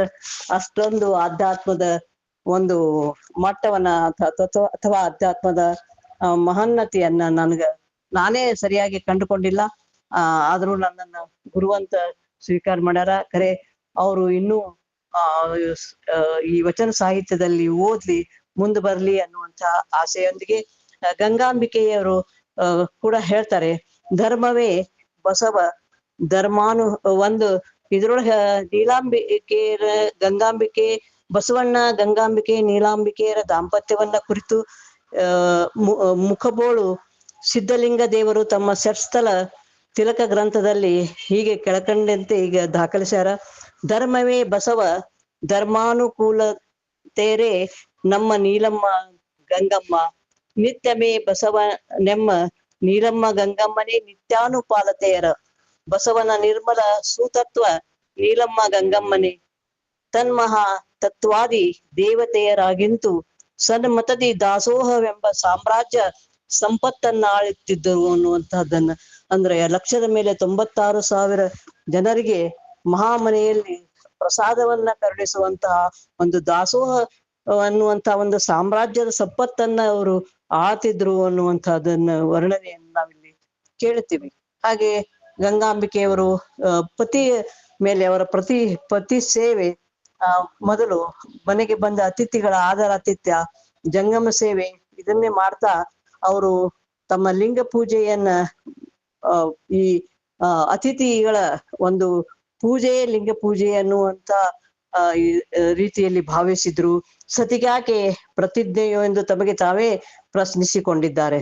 ಯಾವುದನ್ನ ಮೊದಲು ಮಾಡ್ಬೇಕು ಎಂದು ಸ್ವತಃ ನಿರ್ಧರಿಸಿ ಸಮಯಕ್ಕನುಸಾರವಾಗಿ ಸೇವೆ ಸಲ್ಲಿಸುತ್ತಿದ್ದ ಗಂಗಾಂಬಿಕೆ ಪ್ರೀತಿಯಿಂದ ಪರಸೇವೆಯಲ್ಲಿಯೇ ಜಂಗಮ ಲಿಂಗ ಪೂಜೆ ಇದೆ ಎಂದು ಭಾವಿಸಿ ನಡೆದ ಆಚಾರ ಪತ್ನಿ ಗಂಗಾಂಬಿಕೆ ತಾಯಿ. ಮಹಾಮನೆಯ ಮಹಾತಾಯಿಯಾಗಿ ಬಸವಣ್ಣನವರ ಭಕ್ತಿ ವಾರ್ತೆ ಲೋಕವಾರ್ತೆ ಎರಡನ್ನೂ ಕುತೂಹಲದಿಂದ ಗಮನಿಸಿ ಅವರೊಡನೆ ಒಂದಾಗಿ ದುಡಿಯಲು ಮುಂದಾದಂಥವರು ಗಂಗಾಂಬಿಕೆಯರು ತಮ್ಮ ತಮ್ಮ ಒಂದು ಅನುಭವದ ಸಾರವನ್ನ ತಮ್ಮ ವಚನಗಳಲ್ಲಿ ಅವರು ಪ್ರತಿಪಾದಿಸಿದ್ದಾರೆ. ಈ RV ಪಾಟೀಲ್ ಸರ್ ಬಹಳಷ್ಟು ಚೆನ್ನಾಗಿ ಅನುಭವವನ್ನ ಹೇಳಿದ್ರು, ಅನುಭವದ ಮಾತುಗಳನ್ನ ಹೇಳಿದ್ರು. ಅವರ ಕಳಕಳಿ ನಿಜವಾಗಿಯೂ ಮೆಚ್ಚತಕ್ಕದ್ದು. ನಾವು ನಿಜವಾಗಿ ನಮ್ಮನ್ನ ನಾವು ಆತ್ಮನಿರೀಕ್ಷೆಯನ್ನ ನಾವು ಮಾಡ್ಕೊಂಡ್ರೆ ನಮಗೆ ಏನ್ ಅನಿಸ್ತದ ಅಂದ್ರೆ ನಾವು ಹಿಮ್ಮುಖವಾಗಿ ಚಲಿಸ್ತಾ ಇದ್ದೀವೇನೋ ಅಂತ. ಈಗಿನ ವರ್ತಮಾನದಲ್ಲಿ ನಾವು ಮುಂದೆ ನಡೀತಾ ಇಲ್ಲ, ಇನ್ನೂ ಮತ್ತೆ ಹೊಸದಾಗಿ ನಮ್ಗ ವಚನವನ್ನ ದರ್ಶನ ಮಾಡುವಂತ ಮಹಾನುಭಾವರು ಬರ್ತಾ ಇದ್ದಾರೆ. ಇಂಥ ಒಂದು ಸಂಕ್ರಮಣದ ಕಾಲದಲ್ಲಿ ನಾವಿದ್ದೇವೆ. ನಾವು ಒಪ್ಪಿಕೊಂಡಂತಹ ತತ್ವ ಆದರ್ಶ ಸಿದ್ಧಾಂತಗಳಲ್ಲಿ ನಮಗೆ ಬಲವಾದ ನಂಬಿಕೆ ಇರಬೇಕು. ಆ ನಂಬಿಕೆಯನ್ನ ನಾವು ಬಲಪಡಿಸಿಕೊಂಡು ಮುಂದೆ ಸಾಗೋಣ ಅಂತ ಹೇಳಿ ನನಗೊಂದು 2 ಮಾತುಗಳನ್ನ, ನನ್ನ ವಿಚಾರಗಳನ್ನ ಹಂಚಿಕೊಳ್ಳಲು ಅವಕಾಶ ನೀಡಿದ ಶಶಿಕಾಂತ್ ಪಟ್ಟಣ್ ಅವರಿಗೂ ಹಾಗೂ ಇಂದಿನ ದತ್ತಿ ದಾಸೋಹಿಗಳಾದ ಸುಧಾ ಪಾಟೀಲ್ ಅವರಿಗೂ ಧನ್ಯವಾದಗಳನ್ನ ತಿಳಿಸಿ ನನ್ನ 2 ಮಾತುಗಳನ್ನು ಮುಗಿಸ್ತೇನೆ. ಧನ್ಯವಾದಗಳು. ಶರಣಾರ್ಥಿಗಳು. ವೀಣಾ ಎಲಿಗಾರ್ ಮೇಡಮ್ ಅವರ ವಚನ ಪರಿಷ್ಕರಣೆಯ ಕಾಳಜಿಗೆ ಮತ್ತು ಶಾರದಮ್ಮ ಪಾಟೀಲ್ ಅವರು ಅತ್ಯಂತ ಅರ್ಥಪೂರ್ಣವಾದ ಸಂವಾದದ ನುಡಿಗಳಿಗೆ ಅನಂತ ಧನ್ಯವಾದಗಳು. ಸರ್ ಮತ್ತಾರು ಮಾತಾಡ್ತಾರೆ? ಶರಣ ಸಾತ್ಬಿಡ್ತು. ಬೇಡ ಮೇಡಮ್, ಕಂಟಿನ್ಯೂ. ಶರಣು ಸಮರ್ಪಣೆ. ಈಗ ಮುಂದೆ ಶರಣು ಸಮರ್ಪಣೆ ಡಾಕ್ಟರ್ ಆಶಾ ಗುಡಿ ಅವರಿಂದ. ಆಶಾ ಮೇಡಮ್. ಹಾ ಮೇಡಮ್. ಓಂ ಶ್ರೀ ಗುರು ಬಸವಲಿಂಗಾಯ ನಮಃ. ಶ್ರಾವಣ ಮಾಸದ ವಿಶೇಷ ದತ್ತಿ ಉಪನ್ಯಾಸ, ವಚನ ಅಧ್ಯಯನ ವೇದಿಕೆ, ಬಸವಾದಿ ಶರಣರ ಚಿಂತನ ಕೂಟ ಹಾಗೂ ಅಕ್ಕನ ಅರಿವು ಸಂಘಟನೆಗಳಿಂದ ಶರಣೆ ಸುಧಾ ಪಾಟೀಲ್ ಅವರ ತಂದೆಯವರಾದ ಲಿಂಗೈಕ್ಯ ಶರಣ BM ಪಾಟೀಲ್ ಮತ್ತು ತಾಯಿಯವರಾದ ಲಿಂಗೈಕ್ಯ ಶರಣ ಅಕ್ಕಮಹಾದೇವಿ ಪಾಟೀಲ್ ಇವರ ಸ್ಮರಣಾರ್ಥ ಶ್ರಾವಣ ಮಾಸದ ವಿಶೇಷ ದತ್ತಿ ಉಪನ್ಯಾಸದ ಭಾಗವಹಿಸಿದಂತಹ ಎಲ್ಲರಿಗೂ ಮೊದಲನೆಯದಾಗಿ ಶರಣಾರ್ಥಿ. ಅದರಲ್ಲೂ ವಚನವನ್ನ ಅತ್ಯಂತ ಶ್ರದ್ಧೆಯಿಂದ ಅದನ್ನ ಓದಿ ನಮಗೆಲ್ಲರಿಗೂ ಮಾರ್ಗದರ್ಶನ ಮಾಡ್ತಕ್ಕಂತಹ ಡಾಕ್ಟರ್ ಶಶಿಕಾಂತ್ ಪಟ್ಟಣ್ ಸರ್ ಅವರಿಗೂ ಹಾಗೂ ನನ್ನ ಮಾರ್ಗದರ್ಶಕರಾದ ವೀಣಾ ಎಲಿಗಾರ್ ಮೇಡಮ್ ಅವರಿಗೂ, ಈಗ ಮಾತನಾಡಿದಂತಹ ಶಾರದಮ್ಮ ಪಾಟೀಲ್ ಅವರಿಗೂ ಹಾಗೂ ಮಾರ್ಗದರ್ಶನ ಮಾಡಿದಂತಹ ಶರಣ RV ಪಾಟೀಲ್ ಸರ್ ಅವರಿಗೆ ಮೊದಲನೆಯದಾಗಿ ಈ ಕಾರ್ಯಕ್ರಮದ ಪರವಾಗಿ ಶರಣಾರ್ಥಿ. ಹಾಗೆಯೇ ಇವತ್ತಿನ ಕಾರ್ಯಕ್ರಮದ ವಚನ ಪ್ರಾರ್ಥನೆ ಮಾಡಿದ ಶರಣೆ ಡಾಕ್ಟರ್ ತಾರಾ BN ಅವರಿಗೂ ಶರಣಾರ್ಥಿ. ಸ್ವಾಗತ, ಪ್ರಾಸ್ತಾವನೆ ಮತ್ತು ಪರಿಚಯ ಮಾಡಿದಂತಹ ಡಾಕ್ಟರ್ ಮೀನಾಕ್ಷಿ ಪಾಟೀಲ್ ಅವರಿಗೂ ಕೂಡ ಶರಣಾರ್ಥಿಗಳು. ಹಾಗೆ ಇವತ್ತಿನ ಕಾರ್ಯಕ್ರಮದ ವಿಶೇಷ ಉಪನ್ಯಾಸವನ್ನ ಮಾಡಿದಂತಹ ಅದು ಅಮುಗೆರಾಯಂಬನ ಬಗ್ಗೆ ಮಾತನಾಡಿದಂತಹ ಶರಣೆ ಸರಸ್ವತಿ ಬಿರಾದಾರ್ ಮೇಡಮ್ ಅವರಿಗೂ ಕೂಡ ಶರಣಾರ್ಥಿಗಳು. ಹಾಗೆ ಇನ್ನೋರ್ವ ವಚನಕಾರ್ತಿ ಗಂಗಾಂಬಿಕೆಯ ಬಗ್ಗೆ ಮಾತನಾಡಿದಂತಹ ಶರಣೆ ಜಯಶ್ರೀ ಆಲೂರ್ ಮೇಡಮ್ ಅವರಿಗೂ ಕೂಡ ಶರಣಾರ್ಥಿಗಳು. ಇನ್ನು ಮುಂದೆ ವಚನ ಮಂಗಳವನ್ನ ಮಾಡ್ತಕ್ಕಂತಹ ಶರಣೆ ರೇಣುಕಾ ಬಾಗಲಕೋಟೆ ಅವರಿಗೂ ಕೂಡ ಶರಣಾರ್ಥಿ. ಮತ್ತು ಈ ಕಾರ್ಯಕ್ರಮವನ್ನ ಅಚ್ಚುಕಟ್ಟಾಗಿ ನಿರ್ವಹಣೆ ಮಾಡಿದಂತಹ ಡಾಕ್ಟರ್ ಶೈಲಜಾ ಪವಾಡ್ ಶೆಟ್ಟರ್ ಅವರಿಗೂ ಕೂಡ ಶರಣಾರ್ಥಿಗಳು. ಮತ್ತು ಸಂಯೋಜಕರಾದಂತಹ ಶರಣೆ ಪೂನಂ ಪಾಟೀಲ್, ಶರಣೆ ಸವಿತಾ ಪಾಟೀಲ್, ಶರಣ ಸುರೇಶ್ ಮೂರ್ಗೇರಿ, ಡಾಕ್ಟರ್ MM ಪಡಶೆಟ್ಟಿ, ಶರಣೆ ಅಕ್ಕಮಹಾದೇವಿ ತೆಗ್ಗಿ, ಶರಣೆ ಅನ್ನಪೂರ್ಣ ಅಗಡಿ ಇವರಿಗೂ ಕೂಡ ಶರಣಾರ್ಥಿಗಳು. ಮತ್ತೆ ಈ ಕಾರ್ಯಕ್ರಮಕ್ಕೆ ತಾಂತ್ರಿಕ ಸಹಾಯವನ್ನ ಮಾಡ್ತಿರ್ತಕ್ಕಂತಹ ಪ್ರತಿನಿತ್ಯವೂ ತಾಂತ್ರಿಕ ಸಹಾಯವನ್ನ ಮಾಡ್ತಕ್ಕಂತಹ ಡಾಕ್ಟರ್ ದಾನಮ್ಮ ಜಳಕಿ ಮೇಡಮ್ ಅವರಿಗೂ ಕೂಡ ಶರಣಾರ್ಥಿಗಳು. ಹಾಗೂ ಈ ಕಾರ್ಯಕ್ರಮದ ಸಂಘಟನೆ ಮತ್ತೆ ಮುತುವರ್ಜಿಯನ್ನ ವಹಿಸಿ ಎಲ್ಲಾ ಕಾರ್ಯಕ್ರಮವನ್ನ ಅಚ್ಚುಕಟ್ಟಾಗಿ ನಡೆಸ್ತಕ್ಕಂತಹ ಶರಣೆ ಪ್ರೊಫೆಸರ್ ಶಾರದಮ್ಮ ಪಾಟೀಲ್ ಅವರಿಗೂ, ಶರಣೆ ಗೌರಮ್ಮ ನಾಶಿ ಅವರಿಗೂ, ಶರಣೆ ಸುಧಾ ಪಾಟೀಲ್ ಮೇಡಮ್ ಅವರಿಗೂ ಕೂಡ ಶರಣಾರ್ಥಿಗಳು. ಈ ಕಾರ್ಯಕ್ರಮಕ್ಕೆ ಶರಣ ಸಮರ್ಪಣೆ ಮಾಡಲು ಅವಕಾಶ ಕಲ್ಪಿಸಿದ್ದಕ್ಕಾಗಿ ಈ ಕಾರ್ಯಕ್ರಮದಲ್ಲಿ ಭಾಗವಹಿಸಿದಂತಹ ಎಲ್ಲ ಹಿರಿಯ ಕಿರಿಯ ಶರಣು ಮನಸ್ಸುಗಳಿಗೆ ಕೋಟಿ ಕೋಟಿ ಶರಣು ಸಮರ್ಪಣೆ, ಶರಣು ಶರಣಾರ್ಥಿಗಳು. ಡಾಕ್ಟರ್ ಆಶಾ ಗುಡಿ ಅವರು ಸಹ ತಮ್ಮ ಅನಾರೋಗ್ಯದ ಮಧ್ಯದಲ್ಲಿಯೂ ಶರಣು ಸಮರ್ಪಣೆಯನ್ನು ಅತ್ಯಂತ ಸಮರ್ಪಕವಾಗಿ ಮಾಡಿಕೊಟ್ಟರು. ಅವರಿಗೆ ಅನಂತ ಧನ್ಯವಾದಗಳು. ಈಗ ವಚನ ಮಂಗಳ ರೇಣುಕಾ ಬಾಗಲಕೋಟೆ ಅವರಿಂದ. ಓಂ ಶ್ರೀ ಗುರು ರೇಣುಕಾ ಮೇಡಮ್. ಬಸವಲಿಂಗಾಯ ನಮಃ. ಓಂ ಶ್ರೀ ಗುರು ಬಸವಲಿಂಗಾಯ ನಮಃ.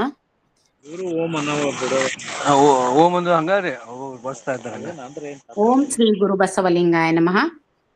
ನಾನೀಗೊಂದು ಅಲ್ಲಂ ಪ್ರಭು ದೇವರವರ ವಚನ. ಸಾರೆ ಚೆಲ್ಲಿದ ಮುಕುತಿ ಮುಕುತಿ, ಸಾರೆ ಚೆಲ್ಲಿದ ಮುಕುತಿ, ಗುರು ತೋರಿಸಿದಲ್ಲದೆ ಕಾಣಿಸದಣ್ಣ, ಸಾರೆ ಚೆಲ್ಲಿದ ಮುಕುತಿ ಮುಕುತಿ, ಸಾರೆ ಚೆಲ್ಲಿದ ಮುಕುತಿ. ವೇದದ ಮೊದಲಿನ ಮೂಲವಿದು, ಮೇದಿನಿಯೋಳು ತಾ ಬಂದಿಹುದು, ಹಾದಿ ಹಾದಿಗೆ ಬಿದ್ದಿಹುದು, ಗುರು ಸಾಧುರಿಗಲ್ಲದೆ ಕಾಣಿಸದಣ್ಣ, ಸಾರೆ ಚೆಲ್ಲಿದ ಮುಕುತಿ ಮುಕುತಿ, ಸಾರೆ ಚೆಲ್ಲಿದ ಮುಕುತಿ. ಯತ್ತ ನೋಡೆ ಪರ ಬಂದಿಹುದು, ಸುತ್ತಮುತ್ತಲಿದು ಸುಳಿದಿಹುದು, ಚಿತ್ತದೊಳು ಸದಾ ತುಂಬಿಹುದು, ಗುರುಪುತ್ರರಿಗಲ್ಲದೆ ಕಾಣಿಸದಣ್ಣ, ಸಾರೆ ಚೆಲ್ಲಿದ ಮುಕುತಿ ಮುಕುತಿ, ಸಾರೆ ಚೆಲ್ಲಿದ ಮುಕುತಿ. ಹಿಂದೆ ನೋಡೆ ಪರ ಬಂದಿಹುದು, ಮುಂದೆ ನೋಡು ನಿಂದಿಹುದು, ಸಂದು ಸಂದಿಗೆ ತುಂಬಿಹುದು, ಗುರು ಆನಂದ ಗುಹೇಶ್ವರ ಲಿಂಗವದಣ್ಣ, ಸಾರೆ ಚೆಲ್ಲಿದ ಮುಕುತಿ ಮುಕುತಿ, ಸಾರೆ ಚೆಲ್ಲಿದ ಮುಕುತಿ ಮುಕುತಿ, ಸಾರೆ ಚೆಲ್ಲಿದ ಮುಕುತಿ. ಗುರು ತೋರಿಸಿದಲ್ಲದೆ ಕಾಣಿಸದಣ್ಣ, ಸಾರೆ ಚೆಲ್ಲಿದ ಮುಕುತಿ ಮುಕುತಿ, ಸಾರೆ ಚೆಲ್ಲಿದ ಮುಕುತಿ ಮುಕುತಿ, ಸಾರೆ ಚೆಲ್ಲಿದ ಮುಕುತಿ. ಅವಕಾಶಕ್ಕಾಗಿ ಧನ್ಯವಾದಗಳು. ಎಲ್ಲರಿಗೂ ಶರಣು ಶರಣಾರ್ಥಿ. ಸುಶ್ರಾವ್ಯವಾಗಿ ವಚನ ಮಂಗಳ ನಡೆಸಿಕೊಟ್ಟ ಶರಣೆ ರೇಣುಕಾ ಬಾಗಲಕೋಟೆ ಅವರಿಗೆ ಅನಂತ ಧನ್ಯವಾದಗಳು. ಇಲ್ಲಿಗೆ ಕಾರ್ಯಕ್ರಮ ಮುಕ್ತಾಯವಾಯಿತು. ನಾಳೆ ಸಾಯಂಕಾಲ ಎಂದಿನಂತೆ 5:30ಕ್ಕೆ ಇದೇ ರೀತಿ ಗೂಗಲ್ ಮೀಟ್ನಲ್ಲಿ ಜಾಯ್ನ್ ಆಗಲು ವಿನಂತಿ. ಎಲ್ಲರಿಗೂ ಇನ್ನೊಮ್ಮೆ ಶರಣು ಶರಣಾರ್ಥಿ. ಶರಣು ಶರಣಾರ್ಥಿಗಳು.